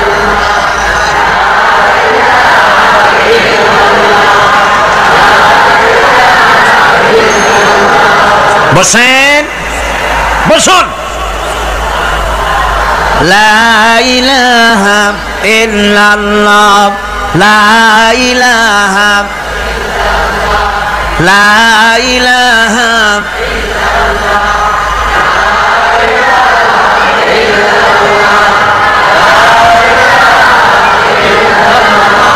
লা ইলাহা ইল্লাল্লাহ মুহাম্মাদুর রাসূলুল্লাহ। বন্ধুগণ, আল্লাহর প্রতি ঈমান আনলে পরে যে গুণ সৃষ্টি হয়, যে গুণাবলী সৃষ্টি হয়, সেই গুণের মধ্যে 2 নম্বরের গুণটা আমি বললাম, বিনয় এবং বিনম্রতা সৃষ্টি হয়, অহংকার মুক্ত হয়ে যায়। এটা হলো 2 নম্বরের উপকার। প্রথম নম্বরের উপকার হচ্ছে মর্যাদা সৃষ্টি হয়। 2 নম্বরে কি হয়? অহংকার মুক্ত হয়ে যায়। আল্লাহ রাব্বুল আলামিনের উপরে ঈমান আনলে পরে, ঈমান বিল্লাহ যখন এসে যায় ভিতরে, আল্লাহর প্রতি যখন ঈমান পরিপূর্ণতা লাভ করে, তখন তার 3 নম্বরের উপকার যেটা হয় সেটা হলো সে নির্ভীক হয়ে যায়, তার মধ্যে বীরত্বের সৃষ্টি হয়। জোরে বলেন আলহামদুলিল্লাহ। ঈমানদার লোক কোনোদিন কাপুরুষ হয় না। ঈমানদার লোক কাপুরুষ হয় না, বীর পুরুষ হয়। আজ পৃথিবীতে কাপুরুষরা কোনো ইতিহাস সৃষ্টি করতে পারে না। বীর পুরুষ জীবনে মরে একবার, আর কাপুরুষ মরে জীবনে বারবার। পাতিশিয়ালের ডাক শুনে চিত হয়ে পড়ে, ট্রাকের টায়ার পাংচার হয়েছে, আওয়াজ শুনে হার্ট ফেল করে। এই হলো যারা নাকি ঈমানের দিক থেকে দুর্বল, তাদের এই অবস্থা। আর ঈমানদার যারা, তারা বোমার আওয়াজ শুনে পালায় না, বরং আহত সিংহের মতো আওয়াজ যেদিকে হয়েছে সেদিকে ছোটে গিয়ে দেখে তার কোনো ভাই আহত হয়েছে কিনা। এটা হলো ঈমান বিল্লাহর 3য় গুণ, 3য় উপকার। আল্লাহর প্রতি ঈমান আনলে পরে মানুষ নির্ভীক হয়ে যায়। মানুষের সবচাইতে ভয়টা কি কোন তো বলতে পারেন? সবচাইতে বড় ভয় কিসের? মৌতের। অবশ্য কেউ কেউ বড় ভয় বউকেও মনে করে যে বউ হলো সবচাইতে বড় ভয়ের জিনিস। স্ত্রীকে অনেকে মৌতের চাইতেও ভয় মনে করে। একবার নাকি একজন দেশের বাদশাহ তিনি বলছিলেন মন্ত্রীকে যে আমার দেশের লোকেরা সবচাইতে কারে বেশি ভয় করে? মন্ত্রী বলছে দেশের লোকেরা সবচাইতে বউকে বেশি ভয় করে। বলি এটা একটা কথা হলো নাকি? প্রমাণ করতে যদি না পারো তাহলে তোমার চাকরি শেষ। প্রধানমন্ত্রী তো মুসিবতে পড়ে গেছে। তারপরে সমস্ত লোক দেখেছে, সমস্ত শহরবাসীকে দেখে তারপরে বলছে তোমরা যারা বউকে ভয় করো না তারা সব এদিকে আসো, আর যারা বউকে ভয় করো তারা এ পাশে থাকো। এখন যারা ভয় করে তারা সব একদিকে চলে আসছে। একটা শুকনা শাকনা মানুষ একা দাঁড়ায় আছে, ভয় করে না সেই দলে, আর সব একদিকে। বাদশা আশ্চর্য হয়ে গেল, সব মানুষ ভয় করে একদিকে চলে আসলো, আর তুমি একা শুকনা শাকনা মানুষ, তুমি বউরে ভয় করো না, ব্যাপারটা কি? কয় যে না, বউকে ভয় করি কিনা তা জানি না, আমি আসার সময় আমার বউ বলে দিয়েছে সব লোক যেদিকে যাবে সেদিকে যাবে না, একা দাঁড়ায় থাকবে একদিকে।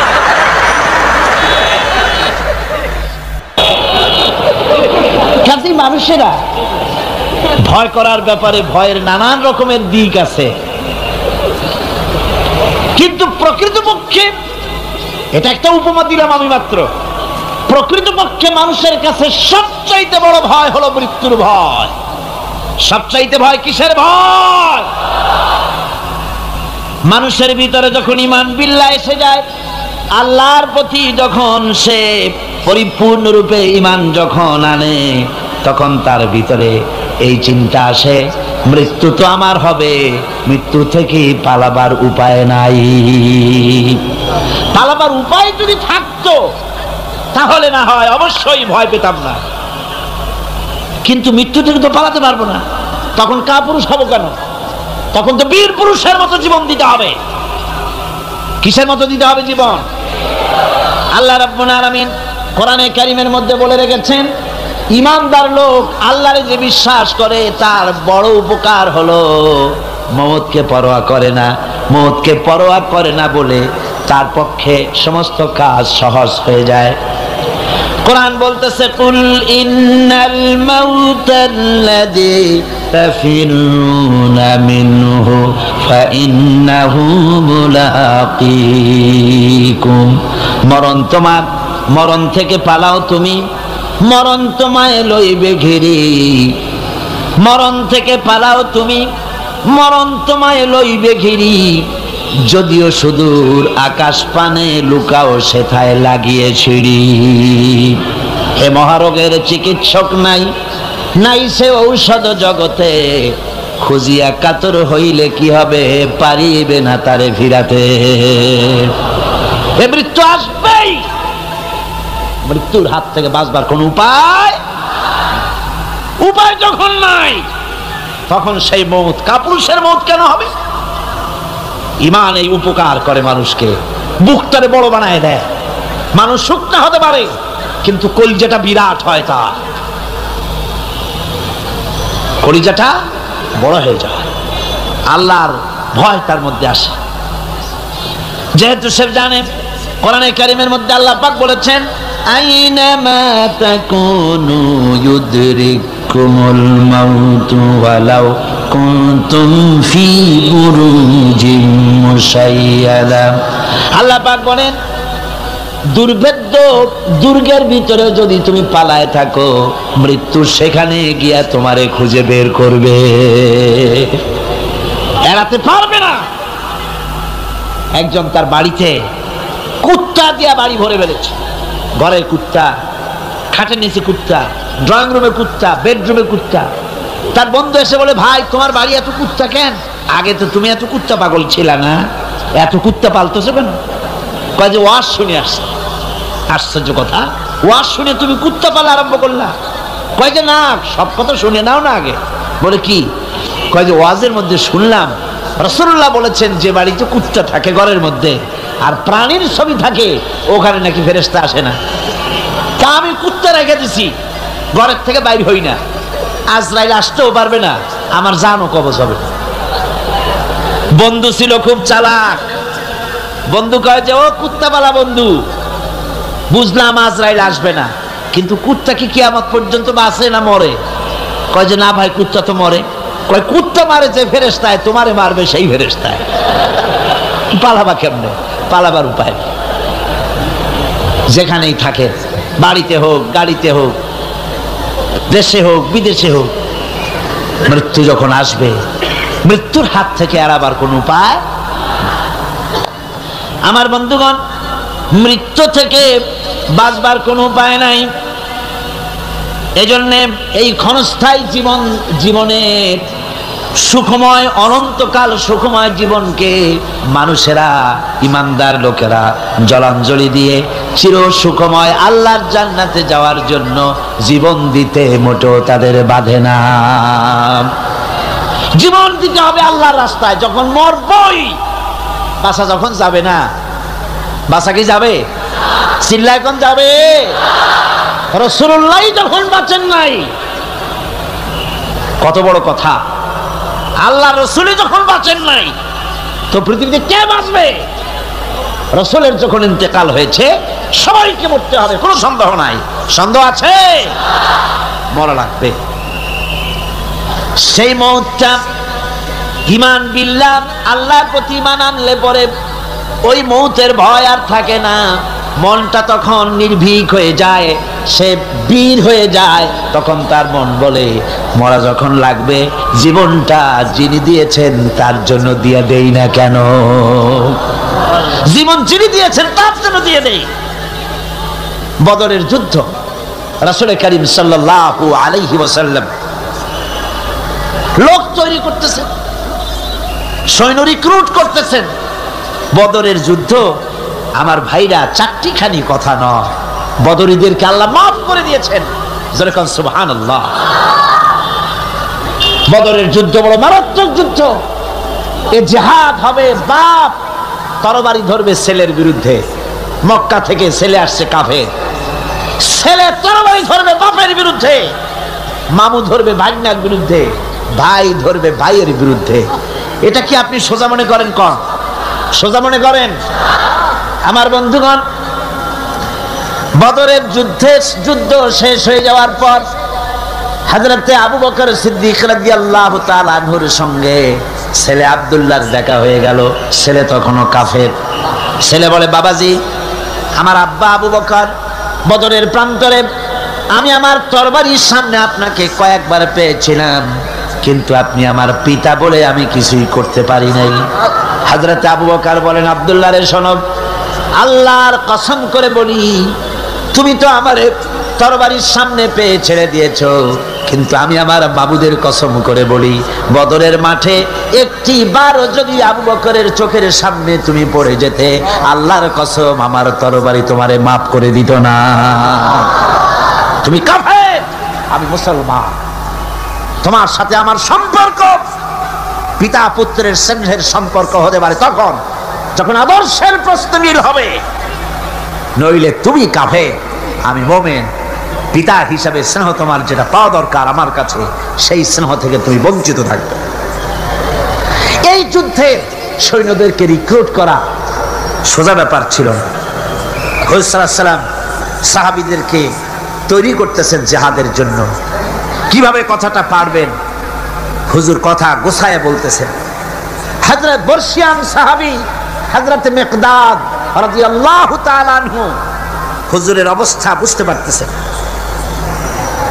হযরত মিকদাদ দাঁড়িয়ে গেলেন হুজুরকে সাহস দেওয়ার জন্য।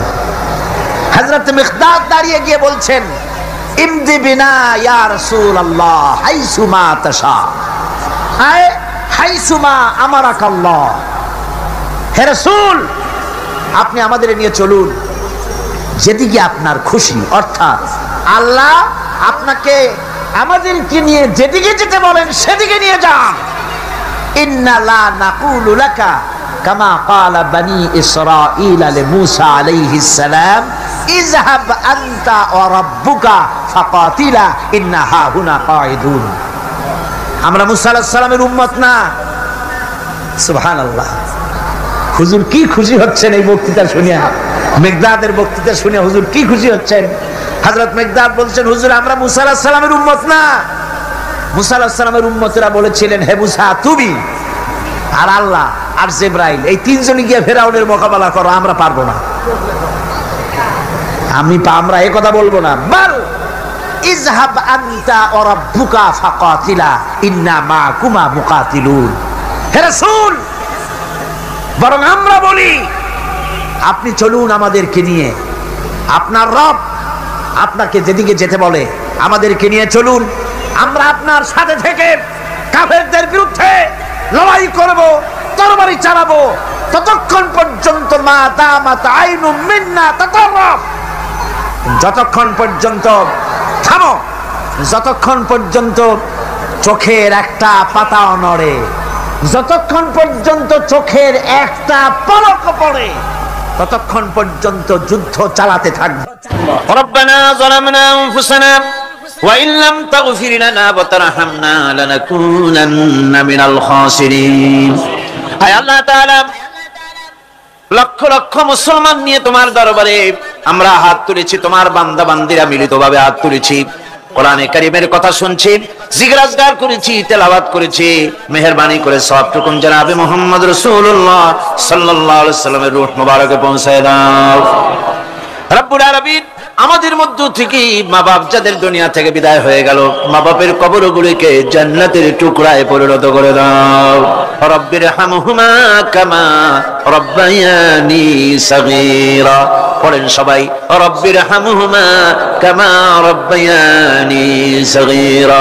আয় আল্লাহ তাআলা, আমাদের আত্মীয় স্বজন, আমাদের পীর মুর্শিদ, আমাদের উস্তাদ, আমাদের বন্ধু বান্ধব, ভাই বোন যারা আমাদের ছেড়ে চলে গেছেন, আল্লাহ তুমি তাদের উপরে রহমত নাজিল করো। ربنا تقبل منا إنك أنت السميع العليم وتب علينا إنك أنت التواب الرحيم سبحان ربك رب العزة عما يصفون وسلام على المرسلين الحمد لله رب العالمين واجعل آخر كلمة عند الموت لا إله إلا الله মুহাম্মাদুর রাসূলুল্লাহ। আল্লাহ রাব্বুল আলামিন বলেছেন, ওয়া মা মিন দাব্বাতিন ফিল আরদি ইল্লা আলাল্লাহি রিজকুহা। এই পৃথিবীর বুকে এমন কোন বিচরণশীল জীব নাই যে জীবের রিজকের দায়িত্ব আমি আল্লাহ আমার নিজ হাতে গ্রহণ করি নাই। সব জীবের রিজকের চাবি আমার হাতে। কার হাতে? তাহলে ভয়টা কিসের? আপনার একটা পেট, তাই নিয়ে এত চিন্তা।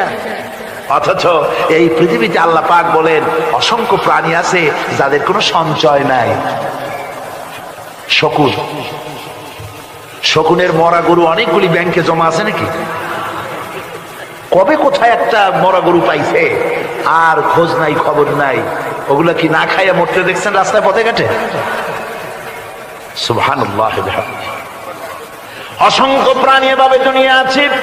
আল্লাহ রাব্বুল আলামিন বলেন যাদের কোনো সঞ্চয় নাই, যারা কোনো সঞ্চয় করে না, এ ধরনের সাপগুলি, শিয়ালগুলি, বাঘগুলি, পাখিগুলি, জলচর প্রাণী, স্থলচর প্রাণী আর অন্তরিক্ষে মহাশূন্যে উড়ে বেড়ায় যে সব প্রাণী, এ ধরনের শত সহস্র কোটি কোটি প্রাণী, তারা সকাল বেলায় খালি পেট নিয়ে বেরিয়ে যায়।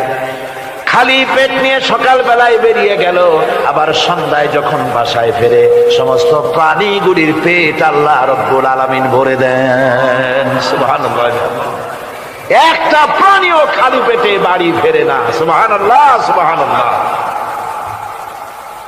অথচ তাদের কিন্তু জন্ম নিয়ন্ত্রণের ব্যবস্থাও নাই। জঙ্গলে যত প্রাণী আছে তারা কি কোনদিন মিছিল করে এসে বলেছে বাংলাদেশ সরকার আমাদের জঙ্গলের মধ্যে কোনো খোঁজ খবর তো আপনারা রাখেন না, এখানে বাচ্চা কাচ্চা বেশি হইতেছে আর খাওয়াইতে পারি না, এবার কিছু পরিবার পরিকল্পনার ওষুধপত্র পাঠান? কোনদিন বলেছে? বলে নাই, বলবেও না। কে খাওয়ায়? আল্লাহ পাক খাওয়ায়, আল্লাহ পাক খাওয়ায়। সুতরাং আল্লাহ রাব্বুল আলামিন রিজকের মালিক, একথা বিশ্বাস করতে হবে। সেই বিশ্বাসের অর্থ এই নয় যে আপনি চুপ করে বসে থাকবেন আর ফেরেশতারা রান্না করে আপনারে রূপচাঁদা মাছ খাওয়াই দিয়ে যাবে, এরকম। বিশ্বাস করতে হবে, কাজ করতে হবে। এর ফলে আল্লাহ রাব্বুল আলামিন রিজকের ব্যবস্থা করবেন। ঈমান আনার পর প্রথম যে কোয়ালিটিটা হবে, সেই কোয়ালিটি হচ্ছে পার্সোনালিটি, আত্মসম্ভ্রম, আত্মমর্যাদা। দুনিয়ায় কারোর সামনে মাথা সে নত করবে না, মাথা নত করবে কেবলমাত্র আল্লাহর কাছে। সে বিশ্বাস করবে খাইরিহি ওয়া শাররিহি মিনাল্লাহি তাআলা, ভালো মন্দ সব কার কাছ থেকে হয়? আল্লাহর কাছ থেকে হয়। সে কিছুতেই বিশ্বাস করবে না যে কোনো মাজারের কাছে গেলে, কবরের কাছে গেলে আমার তকদির পাল্টে যাবে, কোনো মোমেন তা বিশ্বাস করবে না। কথা বুঝতে পেরেছেন? ভালো করার মন্দ করার সত্তা মালিক আল্লাহ সুবহানাহু ওয়া তাআলা। এরপরে 2 নম্বরের যে কোয়ালিটি সৃষ্টি হবে মুমিনের মধ্যে ঈমান আনার পর, সে গুণটা হচ্ছে সে বিনয়ী হবে। বিনয়, বিনম্রতা আর এক বৈশিষ্ট্য। বিনয় এবং বিনম্রতার বৈশিষ্ট্য হবে।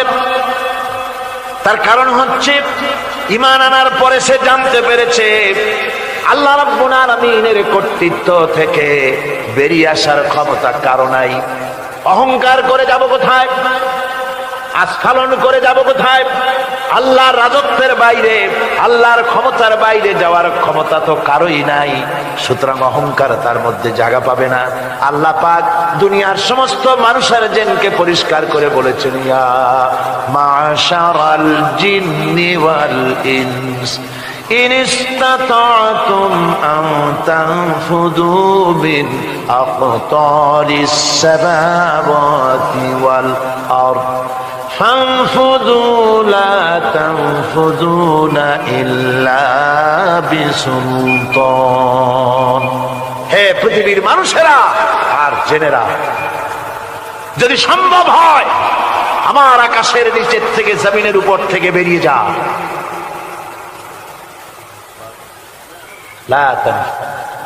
বেরিয়ে যেতে পারবে না।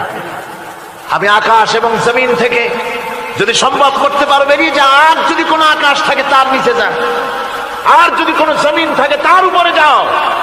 এমন দেশ যদি পাও যেখানে আমার আলো ছাড়া কোনো আলো আছে, আমার বাতাস ছাড়া কোনো বাতাস আছে, আমার চাঁদ সূর্য ছাড়া কোনো চাঁদ সূর্য আছে, যাও সেখানে। আল্লাহ রাব্বুল আলামিন বলেন নাই এরকম যাওয়ার কোনো উপায় নাই। আমি আল্লাহ রাব্বুল আলামিন আকাশ আর জমিন দিয়ে প্যাকেট করে রেখেছি, আটকায় রেখেছি। আমার রাজত্ব থেকে, আমার ক্ষমতা থেকে, আমার কর্তৃত্ব থেকে বেরিয়ে যাওয়ার ক্ষমতা কোনো মানুষের নাই, কোনো জিনের নাই, কোনো প্রাণীর নাই। সুবহানাল্লাহ। মানুষ হচ্ছে অহংকার কিসের হবে? তোমরা হচ্ছ ফকির। আল্লাহ পাক বলছেন ওয়াল্লাহুল গনিয়্যু ওয়া আনতুমুল ফুকারা। আল্লাহ হচ্ছেন গনি। আল্লাহ কি? গনি, বেনিয়াজ, বেপরোয়া। ফাআলুন বিমা ইউরিদ, যা খুশি তাই করে, কারো মুখাপেক্ষী তিনি নন। কোরআনে কারীমে রব্বুল আলামিন বলেছেন, নবী আপনি আমার ব্যাপারে, আমার গুণাবলীর ব্যাপারে বলুন। কুল হুয়াল্লাহু আহাদ। পড়েন সবাই, কুল হুয়াল্লাহু আহাদ আল্লাহুস সামাদ লাম ইয়ালিদ ওয়া লাম ইউলাদ ওয়া লাম ইয়াকুল লাহু কুফুয়ান আহাদ। আল্লাহ পাক বলেন, বান্দারে ও আমার নবী আপনি বলুন, আল্লাহ পাক এক এবং একক, তিনি নিরঙ্কুশ, তিনি বেনিয়াস, তিনি কারো মুখাপেক্ষী নন, তিনি কাউকে জন্ম দেন নাই, তাকেও কেউ জন্ম দেয়নি। আকাশ এবং জমিনে আল্লাহর সমকক্ষ কেউ নাই। তোমরা হচ্ছ ফকির আর আমি আল্লাহ হচ্ছে বেনিয়াজ। লিল্লাহি মা ফিস সামাওয়াতি ওয়া মা ফিল আরদ। আকাশে যা আছে, জমিনে যা আছে, সব আল্লাহ। সব কার? আল্লাহ পাকের। সুতরাং কিসের অহংকার, কিসের মাতবাড়ি? মানুষ পেছনের কথা ভুলে যায়, মুঠেই চিন্তা করে না। একটু আগে যারা ক্ষমতায় ছিল আজকে তারা ক্ষমতা হারা। আজকে যারা ক্ষমতায় এলো তারা আবার ক্ষমতা মস্তদে বসে দুনিয়ার সব বিপদ আপদ ভুলে যায়। কি করে আরো বেশি লুটপাট করা যায়, আরো বেশি মানুষকে শোষণ করা যায়, মানুষ এই চিন্তাই করে। অহংকারে, ক্ষমতার দর্পে ফেটে পড়ে, চিন্তা করে না পেছনের কথা। আল্লাহ রাব্বুল আলামিন বলেন, যারা নাকি মুমিন বান্দাদের বিনয় এবং বিনম্রতা তাদের মধ্যে সৃষ্টি হয়ে যাবে, তার কারণ হলো আল্লাহ পাক বলেছেন, ওয়ালা তামশি ফিল আরদি মারহান ইন্নাকা লান তাখরিকাল আরদা ওয়ালান তাবলুগাল জিবালা তুলা। ওয়ালা তামশি ফিল আরদি মারহান, আমার জমিনের উপরে অহংকার করে পা ফেলো না। তুমি কি পারবে অহংকার করে আমার জমিনটাকে বাটাই দিতে? কি বলেন, পারা যাবে? অহংকার করে জমিনের উপরে লাথি মারেন জোরে, জমিন ফাটবে? ফাটবে না, আপনার পা ছিঁড়ে যাবে। আপনি কি পারবেন অহংকার করে পাহাড়ের উচ্চতা লাফ দিয়ে ছাড়াই যেতে পারবেন? তাও পারবেন। সুতরাং আল্লাহ পাকের উপরে ঈমান আনলে পরে তাদের মাথা এভাবে নত হয়ে যায়, অহংকার তাদের মধ্যে জায়গা পায় না। অহংকার কিসের? কিসের অহংকার তোমার? মানুষ তার জন্মের কথা, কোরআনে কারীম বলে মানুষ কি তার জন্মের কথা স্মরণ করে না? তোমার তো এমন অবস্থা ছিল, দুনিয়ায় উল্লেখযোগ্য বিষয়বস্তু হিসাবে তুমি পরিগণিত ছিলে না। তুমি হচ্ছ, তোমার জন্মের উৎস কথা হচ্ছে এক ফোঁটা নাপাক পানি, এমন নাপাক পানি যা শরীর থেকে নির্গত হলে পরে গোসল করা ওয়াজিব হয়ে যায়। এমন এক ফোঁটা নাপাক পানি যার জন্মের উৎস, তার আবার অহংকার কিসের? পৃথিবীতে অহংকার যারাই করলো আল্লাহ পাক তাদেরকে ভালো করে দেখায় দিলেন। নমরুদকে দেখায়ছেন, ফেরাউনকে দেখায়ছেন, যুগের ছোট ছোট নমরুদ ফেরাউন, যেখানে যেখানে খুঁজে খুঁজে ফেরাউন হয়েছে আল্লাহ সকলকেই দেখিয়ে দিয়েছেন। দেন নাই? দেখিয়ে দিয়েছেন। সুতরাং মাথা নিচু করে চলতে হবে, বিদ্যার বড়াই করা চলবে না। কত লেখাপড়া করেছো তুমি? এমএ পাস করেছো, তাতে কি হয়েছে? সবে মাত্র বর্ণবোধ পড়েছো, জ্ঞানের রাজ্যে পা ঢুকিয়েছো, এখনো কিছু শেখনি। টাইটেল পাস করেছো, তো কি হয়েছে? কদ্দুর শিখেছো? নিউটনের মতো মানুষ মৃত্যুর সময় বললেন, জ্ঞান সমুদ্রের বেলাভূমিতে দাঁড়িয়ে সামান্য বালু কণা নিয়ে নাড়াচাড়া করলাম, অথই সমুদ্রের কিছুই দেখতে পারলাম না। শেখ সাবির রহমতুল্লাহ আলাইহি ইন্তেকালের সময় বলেছেন, মালুম শোধ কি হিচ মালুম না শোধ, সারা জীবন সাধনা করে বুঝিলাম ইহা যে কিছুই বুঝিলাম না। এগুলি হচ্ছে জ্ঞানীদের কথা। আর কোন রকম ইউনিভার্সিটির বারান্দা দিয়ে 3-4 দিন হাঁটছে, কয় যে সব বুঝি। কি বুঝছো? কয় দেয়ার ইজ নো গড, স্রষ্টা বলতে কেউ নেই। পাগল কি এর কাছে ধরে মিয়া? সুতরাং বিদ্যার বড়াই চলবে না, স্বাস্থ্যের বড়াই চলবে না, অর্থের বড়াই চলবে না। অর্থের বড়াই করবে, কত অর্থ তোমার হয়েছে? আল্লাহ যদি ইচ্ছে করেন ব্রেনের মধ্যে, মগজের মধ্যে এমন টিউমার করে দিবেন, মগজের মধ্যে এমন ক্যান্সার করে দেবেন, হার্টের ভিতরে এমন ক্যান্সার লাগায় দিবেন, 14 গোষ্ঠী বিক্রি করলে ঔষধের পয়সা হবে না। পারবে কিনা আল্লাহ কর? জোরে বলবেন পারবেন কিনা? এমন বহুত অসুখ আছে ডাক্তাররা বোঝেই না ঔষধ দেবে কি, কি রোগ ডাক্তাররাই বোঝেন। এগুলি ইংল্যান্ড এবং আমেরিকায় যখন যাই, সেখানে বহুত লোক দোয়া নিতে আসে, কয় যে হুজুর দোয়া করেন, দীর্ঘদিন পর্যন্ত রোগে ভুগতেছি। কি রোগ? অমুক রোগ। তাই এখানে এত মডার্ন মেডিকেল সায়েন্স এত উন্নত হয়েছে, ডাক্তাররা কি কয়? কয় ডাক্তাররা ব্লাড, স্টুল, ইউরিন, কুষ্ঠশুদ্ধা টেস্ট করিয়া কয় যে বুঝি না কি হয়েছে। সুতরাং মুমিন বান্দা যারা আল্লাহর দ্বীনকে কবুল করবে, কালেমা পড়বে, তার অন্যতম একটি কোয়ালিটি হচ্ছে সে বিনয়ী, বিনম্র হবে। সুবহানাল্লাহ পড়ে। অহংকার তার মধ্যে জায়গা পাবে না। হাদিসে কুদসির ভিতরে এসেছে, আল্লাহ পাক বলেন, অহংকার হচ্ছে আমার ইজার, আমার চাদর স্বরূপ। যে ব্যক্তি অহংকার করে সেজন্য আমি আল্লাহ চাদর নিয়ে টানাটানি করে। নাউযুবিল্লাহি মিন যালিক। এরপরে মুমিন হবে। আমার বন্ধু, মনে পড়ছে সেই দার্শনিকের কথা।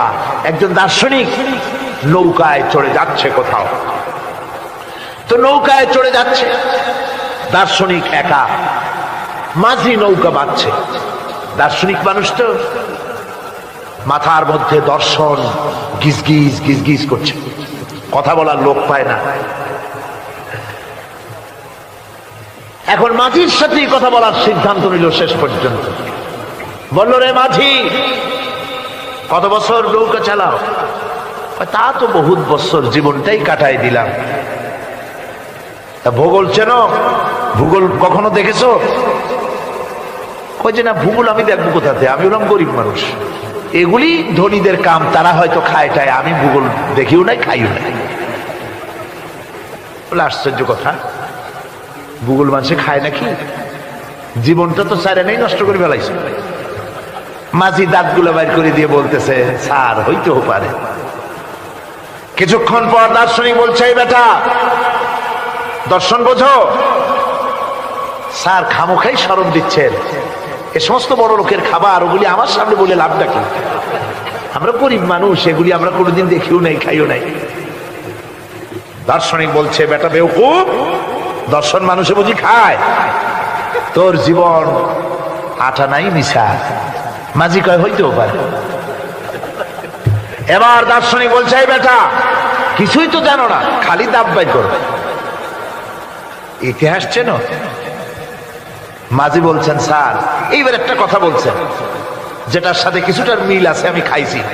সেটা হচ্ছে, বাপ গরিব ছিলেন, কিন্তু মাঝে মধ্যে শীতের মৌসুমে পাতিহাঁস জবাই করে আমরা খাইতাম, আর বিবাহের সময় শ্বশুর বাড়ির রাজহাঁস জবাই করে খাওয়াইছিল, কিন্তু ইতিহাস তো খাই নাই, ওইটা কোথায় পাওয়া যায়? দার্শনিক বলছে, বেকুব বেটা, ইতিহাস আর পাতিহাঁস বুঝি এক? তোর জীবন তো বারো নাই মিশা। মাঝি কয়, হইতেও পারে। কিছুক্ষণ পর উত্তর দিকে কালো মেঘ উঠেছে, আকাশ থমথমে ভাব, নদীর ভিতরে তুফান সৃষ্টি হয়েছে। মাঝি বলছে, স্যার সাঁতার জানেন? কয় যে না মাঝি, সাঁতার তো জানি না। মাঝি কয়, স্যার ভূগোল, দর্শন, ইতিহাস, 3 সাবজেক্টে আমার জীবন 12 আনা মিশা, এখন তো দেখি এক সাবজেক্টে 16 আনাই মিশা আপনার। আমার তো 4 আনা আছে, 12 আনা ফেল, 4 আনা তো আছে, ওই 4 আনা দিয়ে আমি সাতরাইয়া কেনারায় উঠে যাব, আর ইতিহাস, দর্শন, পাতিহাস খাইয়া ডুবে মরমিয়া। এবার দার্শনিক বলছে, আরে মাঝি, মানুষকে এরকম নৌকো ডুবে মরে নাকি? কয় মরে না, আমার বাপ এই নৌকার মাঝি ছিল, তারপরে এই নৌকা বাইতে বাইতে আমার বাপ এই নৌকার মধ্যে মরছে ডুবিয়া।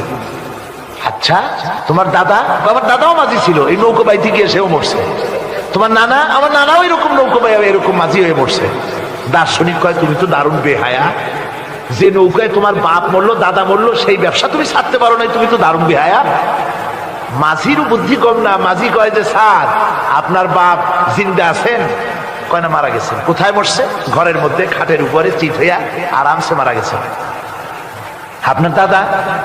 বলে তিনিও ঘরের মধ্যে বাস, ওইখানে ঘরের মধ্যেই মারা গেছেন, খাটের উপরে। আপনার নানা? উনিও ঘরের মধ্যে চিত হয়ে আরামসে মারা গেছেন। মাঝি কয় যে, আপনিও তো বেশরম কম না, যে ঘরের মধ্যে আপনার দাদা মরলো, নানা মরলো, গোষ্ঠী মরলো, সেই ঘরটা তো এখন আপনি সারতে পারেন নাই। এর দ্বারা মাঝি বুঝাইতে চাইল এই কথা, দার্শনিক সাহেব, মৃত্যুর জন্য সময় হলো আসল কথা। সময় যখন এসে যাবে, সে যে জায়গায় হোক, মৃত্যু তাকে ছাড়বে না। মৃত্যু যখন আসবে, জায়গায় পৌঁছতে হবে, আর সময় যখন আসবে, এক মুহূর্ত আগে পিছু করা হবে না। মৌত আসার সাথে সাথে আজরাইল তার সামনে এসে যাবে, এক মুহূর্ত বাঁচতে পারবে না। সুতরাং মুমিন ব্যক্তি, তার দিলের মধ্যে মৃত্যু সম্পর্কে কোন ধরনের ওই ধরনের চিন্তা থাকবে না, পরান্ডা নিয়ে কোন রকম নিবাসী এরকমের চিন্তা থাকবে না। জীবন আল্লাহ দিয়েছেন, আল্লাহ নিবেন, সময় আসলে এক মুহূর্ত দেরি করা হবে না। সুতরাং সেই জীবনটা যিনি দিয়েছেন, তার রাস্তায় যাওয়ার জন্যই সে তৈরি থাকবে। এটা হলো মুমিনের কোয়ালিটি। আমার বন্ধুগণ, এরপরে মুমিনদের ভিতরে আরেকটা জিনিস হবে, সেটা হচ্ছে মাছে তারে গিলে ফেলে দিল। হতাশায় তিনি হার্ট ফেল করেন নাই, মাছের পেটের মধ্যে যদি কেউ চলে যায়, বেরিয়ে যাওয়ার জন্য কোনো ব্যাকডোর আছে নাকি? পালাবার কোন রাস্তা আছে? মাছের পেটের জানালা দরজা আছে কিছু? কিছুই নেই। তিনি হতাশ হলেন না। মাছের পেটের ভেতরে বসে হযরত ইউনূস আলাইহিস সালাম বুক ভরা আশা নিয়ে আল্লাহর দরবারে তিনি ঘোষণা করলেন, লা ইলাহা ইল্লা আনতা সুবহানাকা ইন্নী কুনতু মিনাজ জালিমিন। পড়েন না সবাই, লা ইলাহা ইল্লা আনতা সুবহানাকা ইন্নী কুনতু মিনাজ জালিমিন। হযরত ইউনূস আলাইহিস সালাম বলেন, আল্লাহ তুমি ছাড়া কোনো ইলাহ নাই, তোমার পবিত্রতা ঘোষণা করছি, আমি জালিমদের অন্তর্ভুক্ত হয়ে গেছি। তিনি যখন চিল্লাচ্ছিলেন, মাছের পেটের ভিতরে বসে যখন কাতরুক্তি করতেছিলেন, আল্লাহ বুঝি তখন শোনেন নাই সে কথা? কি বলেন? আল্লাহ বুঝি তখন তন্দ্রায় বা নিদ্রায় ছিলেন না? আল্লাহ পাক কি ঘুমান? তন্দ্রায় যান?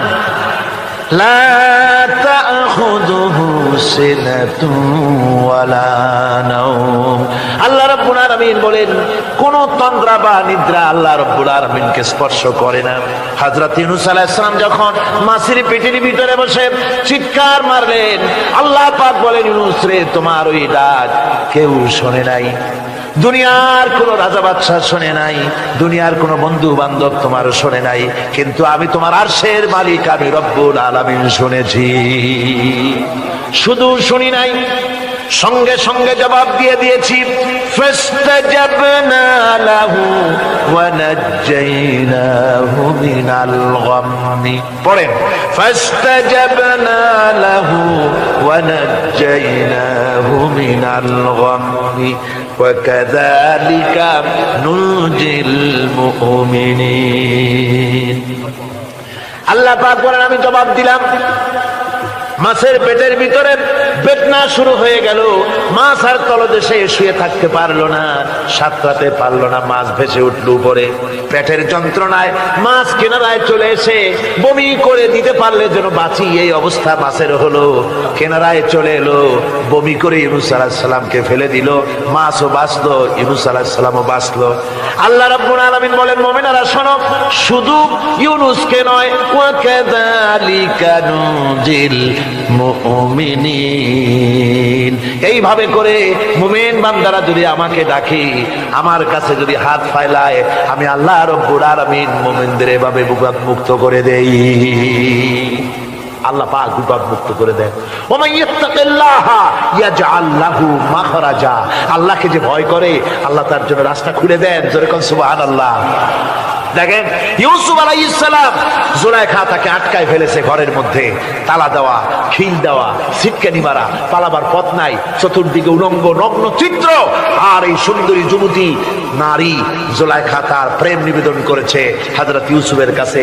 যৌবনে ভরা, টকবগে যৌবনের যুবক হযরত ইউসুফ আলাইহিস সালাম, সৌন্দর্যের পিরামিড, বাঁচার কোনো পথ নাই জুলাইখার কুপ্রবৃত্তি চরিতার্থ করে দেওয়া ছাড়া।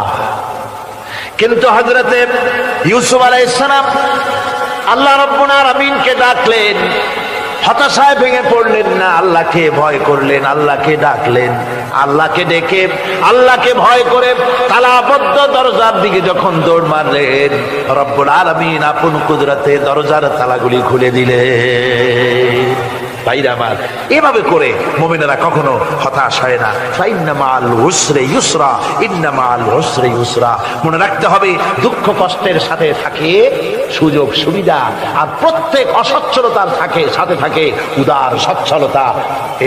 এর কোনো বিপরীত কখনই হয় না। আল্লাহ রাব্বুল আলামিন এইভাবে করে মুমিনদেরকে বলেছেন যেন তারা হতাশায় ভেঙে না পড়ে।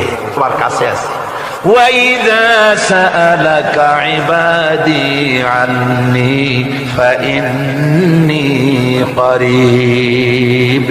আল্লাহ পাক বলে, বান্দা যখন আমাকে ডাকে, আমি বান্দার একদম নিকটে, তার ঘাড়ের চাইতেও নিকটে। ওয়া নাহানু আকরাবু ইলাইহি মিন হাবলিল ওয়ারিদ। আমি আমার বান্দার সারা যে রগের উপরে তার মাথা, এর থেকেও আমি আমার বান্দার বেশি নিকটে। সুবহানাল্লাহ পড়ে। আমি তোমার কাছে, আমার কাছে মাপ চাও, যত বড় গুনাহ হোক। ওয়াকালা রাব্বুকুম উদউনি আস্তাজিব লাকুম, তোমার প্রভু তোমাকে ডেকে বলেছে আমাকে ডাকো, আমি মাফ করে দেবো। সুবহানাল্লাহি ওয়া বিহামদিহি, কত বড় কথা, আমাকে ডাকো, নিরাশ হয়েও না, হতাশ হয়েও না। আল্লাহর গজব বেশি না রহমত বেশি? আল্লাহর রহমত বেশি। হাদিসে কুদসির ভিতরে এসেছে, আল্লাহ পাক বলেছেন, কোন বান্দা যদি আমার দিকে এক বিগত অগ্রসর হয়, আমার রহমত তার দিকে এক হাত এগিয়ে যায়। কোন বান্দা যদি আমার দিকে হেঁটে আসে, আমার রহমত তার দিকে দৌড়ায় যায়। বান্দা যখন আল্লাহর দরবারে দুহাত উঁচু করে চোখের পানি ফেলে দেয়, মুসলিম শরীফের হাদিসের ভিতরে এসেছে, গভীর রাত্রে, রাতের তৃতীয় অংশে আল্লাহ রাব্বুল আলামিন প্রথম আকাশে আসেন আর ডেকে বলেন, পৃথিবীতে আছো নাকি কেউ গুনাহ করে জীবন বরবাদ করে দিয়েছো, আমার কাছে মাপ চাও। ঋণগ্রস্ত আছো, অসুস্থ আছো, অপমানিত আছো, কে আছো মাজলুম, আমাকে ডাকো, আমার কাছে বলো, আমি ডাকের সাড়া দেব, জীবনের আশা পূরণ করে দেব। ওই সময় যেই সমস্ত লোকেরা কাঁদে তাহাজ্জুদের নামাজ পড়ে, আল্লাহ জিজ্ঞেস করেন ফেরেশতারা, অমুক অমুক দেশে অমুক অমুক বান্দারা কাঁদে কেন? ফেরেশতারা বলে, রব্বুল আলামিন তুমি তো ভালো করে জানো। আল্লাহ বলেন, জানি, তবুও তোমাদের মুখে শুনতে চাই। তারা বলে, রব্বুল আলামিন তোমার এই বান্দা গুনাহ করেছে, গুনার জন্য মাপ চায়, জাহান্নাম থেকে বাঁচতে চায়। আল্লাহ পাক বলেন, ফেরেশতারা আমার এই বান্দারা আমারে দেখেছে নাকি? বলে দেখে নাই। বলে আমার দোজখ দেখেছে নাকি? বলে না, তাও দেখে নাই। আমার বেহেশত দেখেছে নাকি? বলে না, তাও দেখে নাই। আল্লাহ পাক বলেন, ফেরেশতারা সাক্ষী থাকো, ওরা আমাকে দেখে নাই, আমার বেহেশত দোজখ কিছুই দেখে নাই, শুধুমাত্র আমার নবীর কথা, আমার কোরআনের কথা বিশ্বাস করে আরামের ঘুমকে হারাম করে যেভাবে তারা কাঁদতেছে, সাক্ষী থেকে যাও ফেরেশতারা, আমার রহমতের দরিয়ায় জোশ মেরেছে, আমার ওই ক্রন্দনরত বান্দাগুলিকে আমি আল্লাহ মাফ করে দিলাম। সুতরাং মুমিন বান্দা যারা, আল্লাহর মুমিন বান্দা যারা, এই ইমানের কোয়ালিটি, এটাও হতাশায় নিরাশায় ভেঙে পড়বে না। গুনাহ তো মানুষই করে, গুনাহ হয়ে গেছে, মাপ চাও। তোমার গুনাহ কদ্দূর? তোমার গুনাহ যদি হয় পাহাড় সমান, আল্লাহর রহমত আকাশ সমান। জাহান্নামের কঠিন শাস্তি থেকে বাঁচতে হলে আল্লাহর প্রতি ঈমান আনতে হবে। আর ঈমান আনলে যে কোয়ালিটিগুলি হওয়া উচিত, সেগুলি আমি আপনাদের সামনে আলোচনা করছি। এরপর আরেকটি কোয়ালিটি হবে মুমিনের, তা হলো কঠোর কঠিন বিপদে অবিচল থাকবে, বিপদে ভেঙে পড়বে না। বিপদ আপদ, শত্রুতা, ক্ষয় ক্ষতি যা কিছু হয় সবই আল্লাহর পক্ষ থেকে, এটা মেনে নিতে হবে এবং ধৈর্য ধারণ করতে হবে। বিপদ মুসিবত শুধু উম্মতের জন্য নয়, দুনিয়ার সমস্ত নবীদের বিপদ এসেছে, হয় নাই? নবীদের বিপদ আসে নাই?